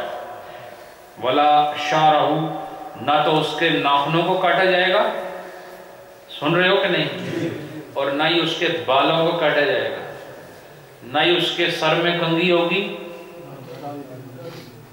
اور نہ ہی داڑھی میں کنگھی ہوگی۔ چونکہ یہ ساری باتیں تو دنیا والوں کی ہوتی تھی نا، اب تو خالق کے کائنات کے پاس جانا ہے، تو اس نے داڑھی نہیں دیکھنی، اس نے تو وہ جو دیکھنا ہے وہ اور چیز ہے، ٹھیک ہے، دنیا والوں سے اب تعلق نہیں جو اس کو کنگھی کرائی جائے۔ اس کے بعد فرمایا ولا یقص شاربہ، نہ ہی اس کی مونچھوں کو تراشا جائے گا۔ ولا یقص شاربہ، نہ ہی اس کی مونچھوں کو تراشا جائے گا۔ ولا ینتف ابطہ، اور نہ ہی اس کی بغلوں کو صاف کیا جائے گا، نہ ہی بغلوں سے بالوں کو کھیڑا جائے گا۔ ولا یحلق شعر عانتہ، اور نہ ہی اس کے زیر ناف بالوں کو ختم کیا جائے گا، ٹھیک ہے نا۔ یہ وہ باتیں جو اکثر لوگ پوچھتے ہیں، سوال کرتے ہیں، وہ کرنا چاہیے۔ فقہی مسئلے میں کوئی حیا نہیں ہوتی، آدمی کو وہاں پر حیا کرنی چاہیے جہاں بے حیائی ہو، اور مسئلہ پوچھنے میں جو آدمی حیا کا استعمال کرے یہ حیا والا نہیں، حیا والا وہ جو گناہ سے بچتا ہے، سمجھ آئی کہ نہیں؟ بے حیا اور حیادار میں فرق ہے۔ با حیا وہ ہے جو گناہ سے دور ہے، بے حیا وہ ہے جو گناہ کرتا ہے، لیکن مسئلہ شرعی ہو تو پھر اس میں بے حیائی نہیں ہوتی۔ تو فرمایا زیر ناف بالوں کو ختم نہیں کیا جائے گا، اور بغلوں کے جو بال ہیں وہ بھی نہیں ہٹائے جائیں گے، نہ ہی اس کی داڑھی سے بال کاٹا جائے گا، نہ سر سے کاٹا جائے گا، نہ مونچھوں سے کاٹا جائے گا، نہ اس کو کنگھی کی جائے گی، سمجھ آئے کہ نہیں؟ اس کے بعد فرمایا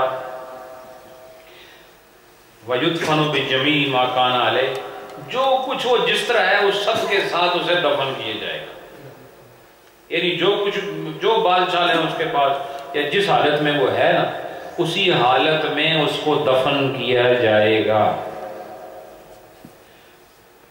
وَإِنْ كَانَ ظُفْرَهُ مُنْكَسِرًا، اور اگر اس کا کوئی ناخن ٹوٹا ہوا ہے، کوئی اس کا ناخن پہلے سے ہی ٹوٹا ہوا ہے، آپ نے دیکھو کہ ناخن ٹوٹ جاتا ہے تو لیکن ٹوٹنے کے بعد بھی وہ انگلی کے ساتھ ہی لگا رہتا ہے، یا پاؤں کی انگلی یا ہاتھ کی انگلی کے ساتھ، تو کہتے ہیں فَلَا بَأْسَ بِأَنْ يَأْخُذَهُ، تو کہا اس میں کوئی حرج نہیں کہ اس کو اٹھا کے الگ کر دیا جائے، چونکہ آپ اس کو کاٹ نہیں رہے بلکہ الگ کر رہے ہیں. اور لیکن جو بالکل ناخن بڑا ہوا اگر اس کو کاٹیں گے، یہ میت کے لیے یہ باتیں نہیں ہیں. اس کے بعد فرمایا المیت اذا وجد فی الماء، اگر کوئی میت پانی کے اندر ملی، باڈی آپ کو کہاں ملی؟ پانی میں ملی، ڈیڈ باڈی ہے پانی میں ملی. لا بد من غسلہ، کہا کہ اس کو لازماً غسل دینا ہے، تو پانی میں آلریڈی پانی میں ہے لیکن اس کے باوجود اس کو غسل دے جائے. کیوں؟ لأن الخطاب بالغسل توجہ علی بنی آدم، کہا کہ بنی آدم پر جو غسل دینے کا خطاب ہے وہ اس کی طرف متوجہ ہے، یعنی خدا کا حکم اس پر قائم ہے کہ تم نے میت کو غسل دینا ہے. باڈی بے شک پانی میں ملی لیکن تمہارا حق ابھی ادا نہیں ہوا. وَلَمْ يُوجَدْ مِنْ بَنِي آدَمَ فعل الا ان يحركه في الماء بنیت الغسل، اور کہا کہ بنی آدم کا اس کے علاوہ اور کوئی کام نہیں، اگر کچھ اور نہیں بھی کرتا تو وہ اتنا کرے کہ اس باڈی کو اسی پانی میں ایسے ڈبو کر پھر نکال لے، لیکن نیت غسل کی کر لے. کیا کرے؟ نیت کس کی کرے؟ غسل کی، اور اسی پانی میں ایسے غوطہ دے کر پھر اسے اٹھا لے تو اس کا واجب حکم پورا ہو جائے. اور یہ ایک آخری مسئلہ سن لیں اس کے بعد ختم کرتے ہیں. وَلَوْ كَانَتِ الْمَيِّتُ مُتَفَسِّخًا يُتَعَذَّرُ مَسْحُهُ، اور اگر کوئی مسخ شدہ لاش ملے، کیسی لاش؟ مثلا وہ ایسی لاش ہے کہ مسخ ہو چکی ہے، اور اتنی مسخ ہے کہ یتعذر مسحہ، کہ اس کو ملنا، پانی لے کے اس کو ملنا یہ ممکن نہ ہو. کیا ہو؟ آپ کو پتہ ہے جلی ہوئی لاشیں ملتی ہیں، ایسا ہی ہے. بعض لاشیں پھٹی ہوئی ملتی ہیں، وہ سولن ہوتی ہیں، سولن کے بعد پھر پھٹ جاتی ہیں، تو ان کو ملنا دھونا یہ سب باتیں مشکل ہوتی ہیں نا، تو اس کا غسل تو پھر بھی ہے. یہ بھی مسئلے آتے ہیں، اکثر آتے ہیں، یہ مسئلے اکثر آتے ہیں، تو غسل اس کا پھر بھی ہے. تو فرماتے ہیں کفا صب الماء علیہ، تو کہا اتنا ہی کافی ہے کہ پانی لے کے اس کے اوپر ایسے بہا دیا جائے. کیا کیا جائے؟ یہ کب؟ جب باڈی کو ملنا ممکن نہ ہو اور جسم جو ہے وہ میت کی جو باڈی ہے وہ فسخ ہو چکی ہو اور اس کو ملنا ممکن نہ ہو، تو پھر فقط پانی بہا دینے سے بھی غسل کرانے کا جو واجب ہے وہ ادا ہو جائے گا. یہ بات غسل کے بھی ختم نہیں ہوئی، بہت لمبی باتیں ابھی باقی ہیں، انشاءاللہ باقی بیان اگلی نشست میں ہوگا. یقیناً جو کچھ آپ بیان ہوا آپ نے بہت کچھ سیکھا، تو کوشش کیا کریں کہ جمعرات کی مجلس ضائع نہ ہو. بہت بہت عظیم مجلس ہے یہ، اس لیے کہ اس میں سیکھنے سکھانے کا اہتمام ہے. وہ باتیں جو کبھی آپ نے سوچی بھی نہیں ہوتی اس کا جواب آپ کو بیٹھے بٹھائے مل جاتا ہے. اور یہ محنت طلب کام ہے، آپ لوگ ضرور آیا کریں، اور جو کسی وجہ سے نہ آئے اس کا لائیو لنک جو ہے وہ دیا جاتا ہے، آپ گھر میں بیٹھ کر خود بھی دیکھیں، بچوں کو بٹھا کے دکھایا کریں. اور آج جو میں نے چند نصیحت والی باتیں کی ہیں بچیوں کے پردے کے حوالے سے، اس پر اگر آپ نے آج کے بعد عمل نہ کیا تو پھر میں نے اپنا حق ادا کر دیا ہے، اور قیامت کے دن آج کی تقریر گواہ ہوگی کہ میں نے یہ بات آپ کو بتائی ہے. اپنے گھر والوں، اپنی بہنوں، اپنی بچیوں، وہ جو آپ کے زیر اثر ہیں، ان کی تربیت اس مزاج کے مطابق نہ کرو جو آپ کا دل کہتا ہے، انہیں خدا اور رسول کے حکم کے مطابق چلاؤ. تو یہ ہوگا کہ اگر وہ آپ کی بات سننے کے بعد نہ مانے پھر کوشش کرو، پھر نہ مانے پھر کوشش کرو، پھر نہ مانے پھر کوشش کرو. وہ ساری عمر نہ مانے، آپ ساری عمر کوشش کرتے رہو، ساری عمر خدا کی بارگاہ سے ثواب ملتا رہے۔ ہم ایک دفعہ کہہ کے تو چپ ہو جاتے ہیں۔ برائی کو روکنا ساری زندگی ضروری ہے۔ اگر ہاتھ جو ہینڈز اپ کرائیں جی میں تو آکھیا سی مننی کوئی نہیں ہے، تو اتنی بات سے آپ کی جان چھوٹ جائے گی؟ نہیں، یہ آپ چاہتے ہیں نا آپ کو فائدہ ساری عمر ہوتا رہے، بولو نا، آپ میں سے ہر آدمی تنخواہ لیتا ہے، تو کبھی ایک کہتا ہے آدمی کہ چلو 1 مہینہ تنخواہ ملے باقی ساری زندگی نہیں ملے، وہ تو کہتا ہے مرنے تو بعد بھی میرے نال کو 2-3 ہفتے کی تنخواہ پا چھوڑو، یہ تنخواہ لیتے ہو ساری، تو اللہ کی بارگاہ سے بھی تو حاصل کرو۔ ایک دفعہ آپ نے اس کو کہا نیکی ملی کہ نہیں، آپ کی بہن ہی ہے، یہ اصل عمر میں تربیت نہ ہوئی، بعد میں مانتی نہیں، وہ ایسے ٹاؤن چلی جاتی ہے اور لباس صحیح نہیں ہوتا، اب منع کریں اس کو۔ منع کرنے سے کیا ہوگا؟ منع کرنے کا مطلب حکمت کے ساتھ، طریقے کے ساتھ، آدمی بڑا بن کے اگر منع کرے تو کوئی بات نہیں بنتی۔ ہمیشہ خدا کی طرف بلانا ہے تو حکمت سے بلانا ہوگا، اللہ کی طرف بلانا ہے تو آپ کی جو ورڈز ہیں فل آف وزڈم ہونے چاہیے، بات کرو تو بات میں اثر ہونا چاہیے، اس محبت سے کہو کہ اسے شرم آ جائے، اور نفرت سے کہو گے تو اس کی سرکشی میں اور اضافہ ہوگا۔ تو خدا کی بات کرنے کے لیے خدا کا طریقہ اپناؤ، اور خدا نے سارے احکام بڑی نرمی سے عطا فرمائے۔ اللہ ہم سب کی عزتوں کی حفاظت کرے، اور وہ جو ہمارے زیر کفالت ہیں اللہ ان کے اندر شرم و حیا پیدا فرمائے، اور مجموعی طور پر ہمارے مسلمان جو اس ملک میں بستے ہیں ان کو اپنے حدود اور قیود کے اندر رہتے ہوئے پاکیزہ زندگی گزارنے کی توفیق عطا فرمائے۔ بسم اللہ الرحمن الرحیم، اللہم صل علی سیدنا و مولانا محمد وعلی آل سیدنا و مولانا محمد وبارک وسلم۔ اللہم صل علی سیدنا و مولانا محمد وعلی آل سیدنا و مولانا محمد وبارک وسلم۔ بسم اللہ الرحمن الرحیم، الحمدللہ رب العالمین، الرحمن الرحیم، مالک یوم الدین، ایاک نعبد و ایاک نستعین، اہدنا الصراط المستقیم، صراط الذین انعمت علیہم غیر المغضوب علیہم ولا الضالین۔ بسم اللہ الرحمن الرحیم، ألم نشرح لك صدرك ووضعنا عنك وزرك الذي أنقض ظهرك ورفعنا لك ذكرك فإن مع العسر يسرا، إن مع العسر يسرا، فإذا فرغت فانصب وإلى ربك فارغب۔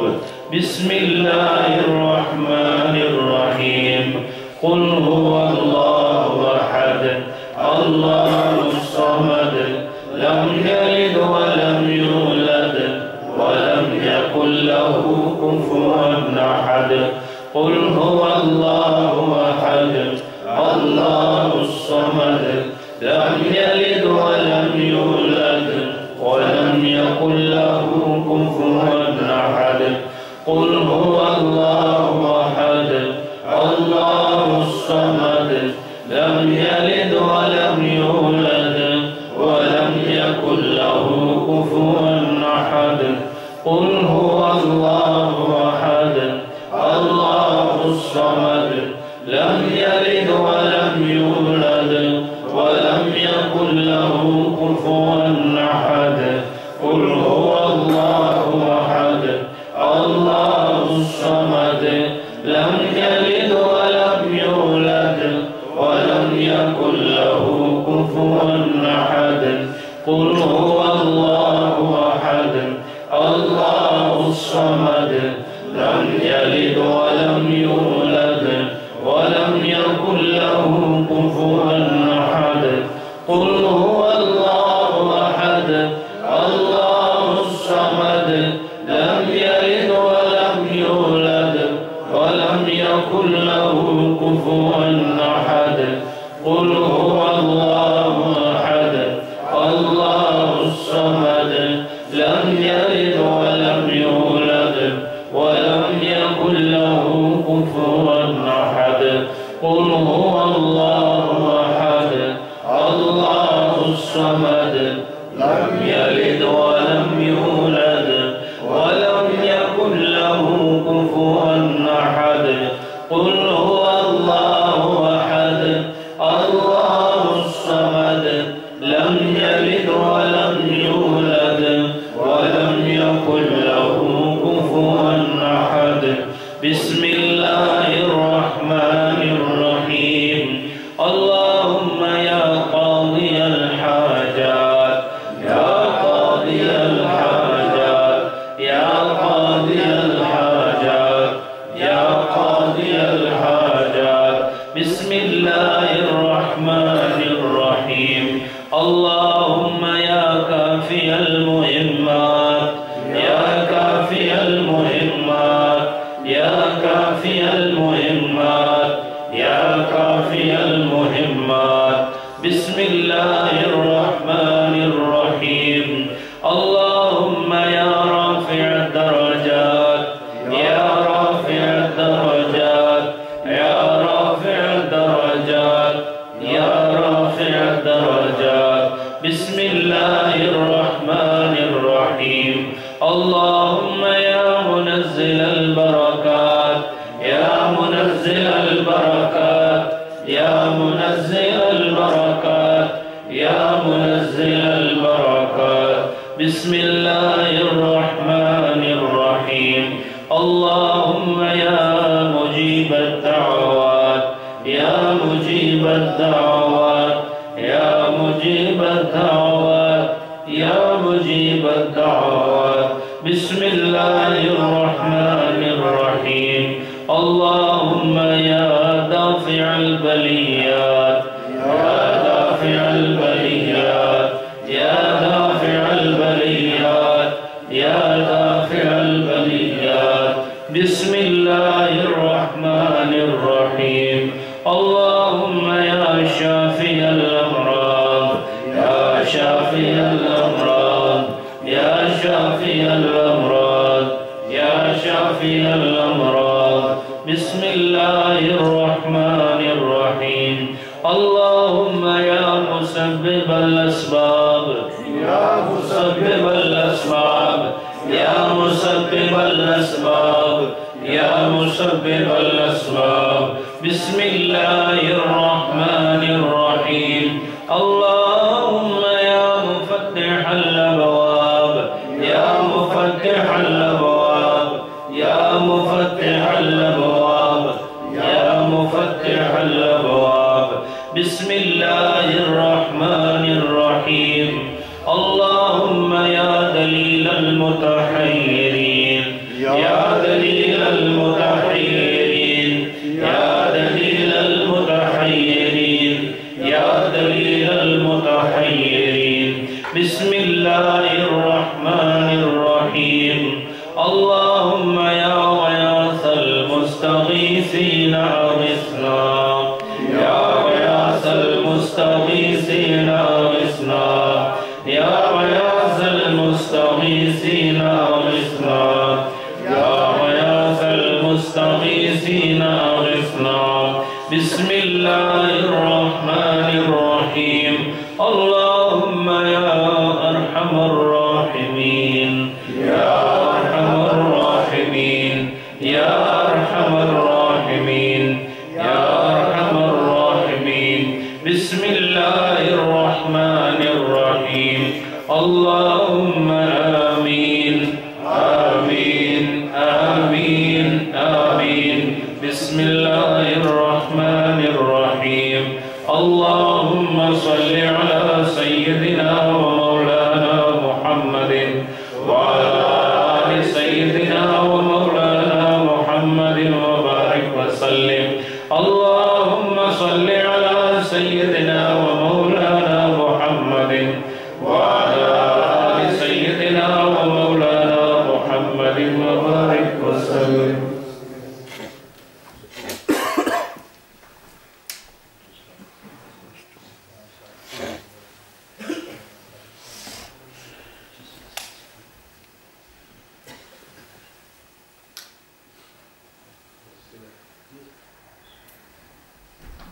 آپ نے جو پچھلی جمعرات سے اس جمعرات تک درود شریف پڑھا ہے وہ 5,88,200 مرتبہ ہے۔ ماشاءاللہ بہت خوبصورت اضافہ ہے، اللہ قبول فرمائے۔ ہمارے محترم ساتھی اس مسجد کے نمازی رفاقت صاحب، یہ اکثر ماشاءاللہ ان کی خوبصورت عادت ہے، اکثر رمضان شریف میں بھی غیر رمضان میں بھی اپنے مرحومین کی اصالہ ثواب کے لیے کوئی نہ کوئی یہاں مجلس لگائے رکھتے ہیں۔ اس دفعہ بھی انہوں نے اپنے والدین اور اپنے سسر مرحوم کے لیے اور دیگر خاندانوں والوں کے لیے دعا کی درخواست کی ہے، اور 211 مرتبہ سورہ یاسین، سورہ اخلاص، سورۃ الناس، پہلا کلمہ، یہ مختلف تعدادوں میں یہ چیزیں پڑھی گئی ہیں۔ انشاءاللہ آج کی محفل میں جو کچھ پڑھا گیا وہ بھی ان کے والدین اور دیگر اقارب کے لیے صالح ثواب کیے جائے گا۔ ذکر کی جانب بڑھتے ہیں، تمام لوگ محبت ذوق شوق کے ساتھ ان آخری لمحات میں اپنے رب کا ذکر فرمائیں۔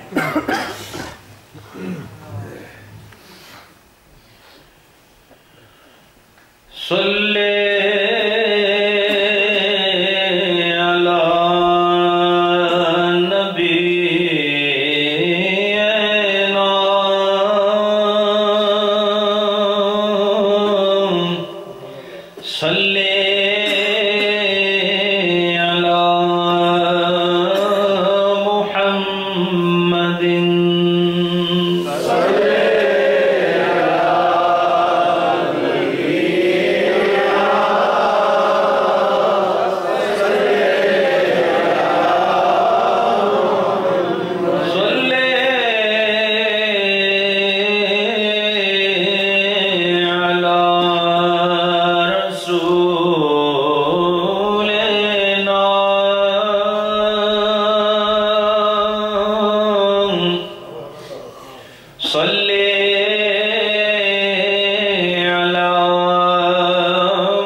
صلی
Allah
لا الہ الا اللہ محمد رسول اللہ صلی اللہ علیہ وسلم۔ آمین۔ الحمدللہ رب العالمین والصلاة والسلام علی محمد وعلی آلہ واصحابہ واہل بیتہ اجمعین۔ اللہم ربنا آتنا فی الدنیا حسنة وفي الآخرة حسنة وقنا عذاب النار۔ اللهم ربنا ظلمنا أنفسنا وإن لم تغفر لنا وترحمنا لنكونن من الخاسرين۔ اللهم ربنا فاغفر لنا ذنوبنا وكفر عنا سيئاتنا وتوفنا مع الأبرار یا عزیز و یا غفار یا رب العالمین۔ یا اللہ ان تمام آنے والوں کا آنا قبول فرما، دور و نزدیک سے آنے والے، چل کر آنے والے، سواری پر آنے والے، مرد عورتیں، جوان بزرگ، بچے جوان، جتنے آئے یا اللہ سب کا آنا مقبول فرما۔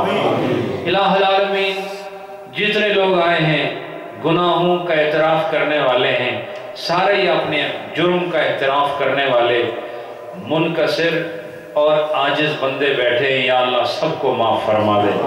اے اللہ آنکھ گناہگار ہے، کان گناہگار ہیں، زبان گناہگار ہے، دست و قدم ناپاک ہیں، تو پاک ہے یا اللہ ہمیں بھی پاک فرما دے، اور ہم خلوص کے ساتھ تجھ سے معافی مانگتے ہیں اللہ پچھلے ظلم، زیادتیاں اور جتنے بھی زبان اور دل اور نظر و کان، دست و قدم سے ہم نے گناہ کیے، مصطفیٰ کی مصطفائی کا واسطہ اور آپ کے اہل بیت کی طہارت اور آپ کے اصحاب کی عظمت کا واسطہ، جماعت انبیاء و مرسلین اور ملائکہ مقربین کا واسطہ ہم سب کو پچھلے گناہوں کی معافی عطا فرما۔ اے اللہ قرآن سے محبت عطا فرما، تیرے محبوب کے قول سے محبت عطا فرما، اور اس محبت کے نتیجے میں ان دونوں پر عمل عطا فرما۔ دین سیکھنے کی ہمیں رغبت اور اس رغبت کے اندر دوام عطا فرما۔ مسائل فقہ کو سمجھنا ہمارے لیے آسان فرما۔ اے اللہ علم نافع ہم سب کو عطا فرما۔ جو پریشان ہیں یا اللہ نبی پاک کے صدقے پریشانیاں دور فرما، جو مصیبتوں میں ہیں مصیبتیں دور فرما، جو مرضوں میں جکڑے ہوئے ہیں ان کے مرض دور فرما۔ یا اللہ تمام بیماروں کو جنہوں نے دعاؤں کے لیے کہا یا شافی الامراض تو سب کو صحت عطا فرما۔ اے اللہ جو مصیبتوں میں جکڑے ہوئے تو حل المشکلات ہے، اے اللہ مشکلات سے خلاصی عطا فرما۔ اے اللہ جو بے روزگار ہیں یا جن کے روزگار میں رکاوٹیں ہیں اور جن کے کمائی میں یا اللہ برکت نہیں ہے، تو خیر الرازقین ہے اللہ، اور تو رزاق اور رازق ہے اللہ، تو غیب سے سب کے رزق کے اسباب مقدر فرما، اور ہر آنے والی مصیبت کو مصطفیٰ کے صدقے دور فرما۔ جن گھروں میں اتفاق نہیں ہے اتفاق عطا فرما، جہاں سکون نہیں ہے اللہ ان گھروں میں سکون پیدا فرما۔ مائیں بہنیں بچیوں کی عزت آبرو کی حفاظت فرما، دینداری پرہیزگاری عطا فرما۔ مائیں بہنیں بچیاں جو آتی ہیں یا اللہ ان کے مرادوں سے دامن بھرپور فرما، ان کی مشکلات آسان فرما۔ دور و نزدیک سے جنہوں نے دعاؤں کے لیے کہا بذریعہ ٹیلی فون اپنی عرضیاں پیش کی، یا سمیع الدعا، اے دعاؤں کے سننے والے ہم دعا تجھی سے کر رہے ہیں اور تو ہی عطا فرمانے والا ہے۔ اے ساری کائنات کے واحد رب اپنے کرم سے سب کی نیک حاجات پوری فرما۔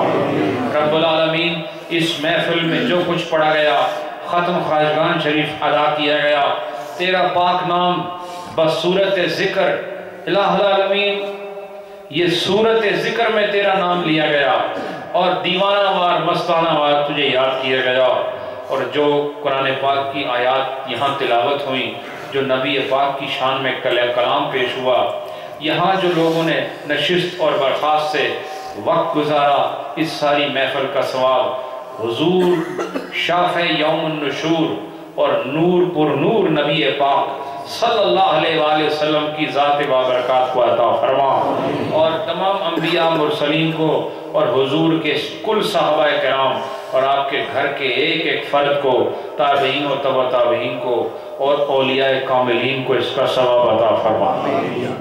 اور محترم رفاقت صاحب انہوں نے جس اخلاص محبت سے اس ختم پاک کا اہتمام کیا، یا اللہ ان کے سسر مرحوم، ان کے والد والدہ جو عالم برزخ میں، یا اللہ ان کو اس کا مکمل ثواب عطا فرما، اور ان کے گھرانے کے دیگر افراد جو عالم برزخ میں ان کو بھی اس کا ثواب عطا فرما، ان کے درجات بلند فرما، گناہ معاف فرما، نیکیاں قبول فرما، نبی پاک کی شفاعت عطا فرما۔ اور جتنے لوگ یہاں آئے ہیں، مرد آئے ہیں، عورتیں آئی ہیں، آج کی اس محفل کا ثواب ان سب کے والدین، رشتہ داروں کو، جاننے والوں کو، اور جو یہاں بیٹھے ہیں ان سب کو بھی اس کا ثواب عطا فرما۔ الہ العالمین، یہ ذکر کی پاکیزہ محفل ہم ہر ہفتے تیرا ذکر کرتے ہیں، اے اللہ اس ذکر کے صدقے ہمارے دل پاک فرما۔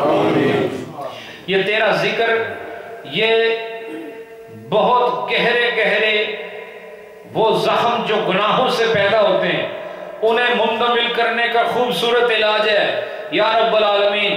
اللہ کی جو ضربیں لگائی جاتی ہیں اور تجھے مجلس میں اجتماعی طور پر جب لا الہ الا اللہ کی صدائیں بلند کی جاتی ہیں، اے اللہ ہم بے دھیانی میں پڑھ رہے ہوتے ہیں، تو اپنے ذکر کے صدقے اس سے ہمارا باطن پاک فرما دے اور ہمیں شریعت کی پاسداری عطا فرما۔ آج کے بعد ہمیں نگاہ ہو، زبان ہو، سماعت ہو، رفتار و گفتار اور جسم کے ظاہر و باطن کو ہر گناہ سے بچانے کی توفیق عطا فرما۔ اے اللہ نفس جو ہر وقت ساتھ ہے، اس نفس کے خلاف جہاد کی قوت عطا فرما۔ اے اللہ شیطان ہر وقت جو ساتھ ہے اور جو صراط مستقیم سے دور کرنا چاہتا ہے، اے اللہ تو ہمیں اس کے مقابلے میں فتح عطا فرما، اور ہم کو سب جتنے بھی یہاں بیٹھے ہیں اور جن کا بھی ہمارے ساتھ تعلق ہے اور جو بھی تیرے نبی کے نام لیوا ہیں، ان سب کو صراط مستقیم عطا فرما۔ اے اللہ ہم سب نے مرنا ہے اور میت کے ہی احکام بیان کر رہے ہیں، اے اللہ اس مرنے سے پہلے اپنے اور اپنے محبوب کی رضا عطا فرما۔ اے اللہ مرتے وقت اپنی یاد عطا فرما، اپنے محبوب کی یاد عطا فرما۔ نہ جانے کس حال میں موت آئے، اے اللہ مرتے وقت کلمہ توحید و رسالت اور کلمہ شہادت ہم سب کی زبانوں پر جاری فرما، اور قبر کی منزل پر نور روشن عطا فرما، اور حشر میں اپنے محبوب کی شفاعت عطا فرما۔ ہمارے صغیرہ اور کبیرہ گناہ معاف فرما، ہمیں نیکی سے پیار عطا فرما، ہمیں نیکی سے الفت عطا فرما، ہمیں قرآن و سنت سے عشق عطا فرما، علم دین کو سیکھنے کی رغبت عطا فرما، ہم سب کے گھروں میں خیر اور برکت نازل فرما۔ اس مرکز کے لیے دعا کرو اللہ اسے ہر ناکامی سے پاک فرما، اور اس کی جو ایک مخلصین کی ایک جماعت ہے، بزرگ سے لے کے جوان تک ایک سلسلہ ہے پیار والوں کا، جن کی محنت، کاوش اور لگن سے آج اس مقام پر آپ سب لوگ بیٹھے ہیں، اے اللہ ان سب کی کاوش قبول فرما اور اس کے بدلے ان کی آخرت اچھی فرما دے، اور جو لوگ لنگر پکانے والے ہیں یا لنگر میں حصہ ڈالنے والے ہیں، ان سب پر بھی دو عالم میں رحمت کی برسات فرما۔ اے اللہ اس مرکز سے ہمیں اور مزید دین کی خدمت کی توفیق عطا فرما، اور آنے والے وقت میں ہر طرح کی مصیبتوں سے، پیچیدگیوں سے ہمیں محفوظ فرما۔ ربنا تقبل منا انک انت السمیع العلیم وتب علینا انک انت التواب الرحیم، وصلی اللہ تعالی علی حبیبہ محمد وعلی آلہ واصحابہ اجمعین برحمتک یا ارحم الراحمین۔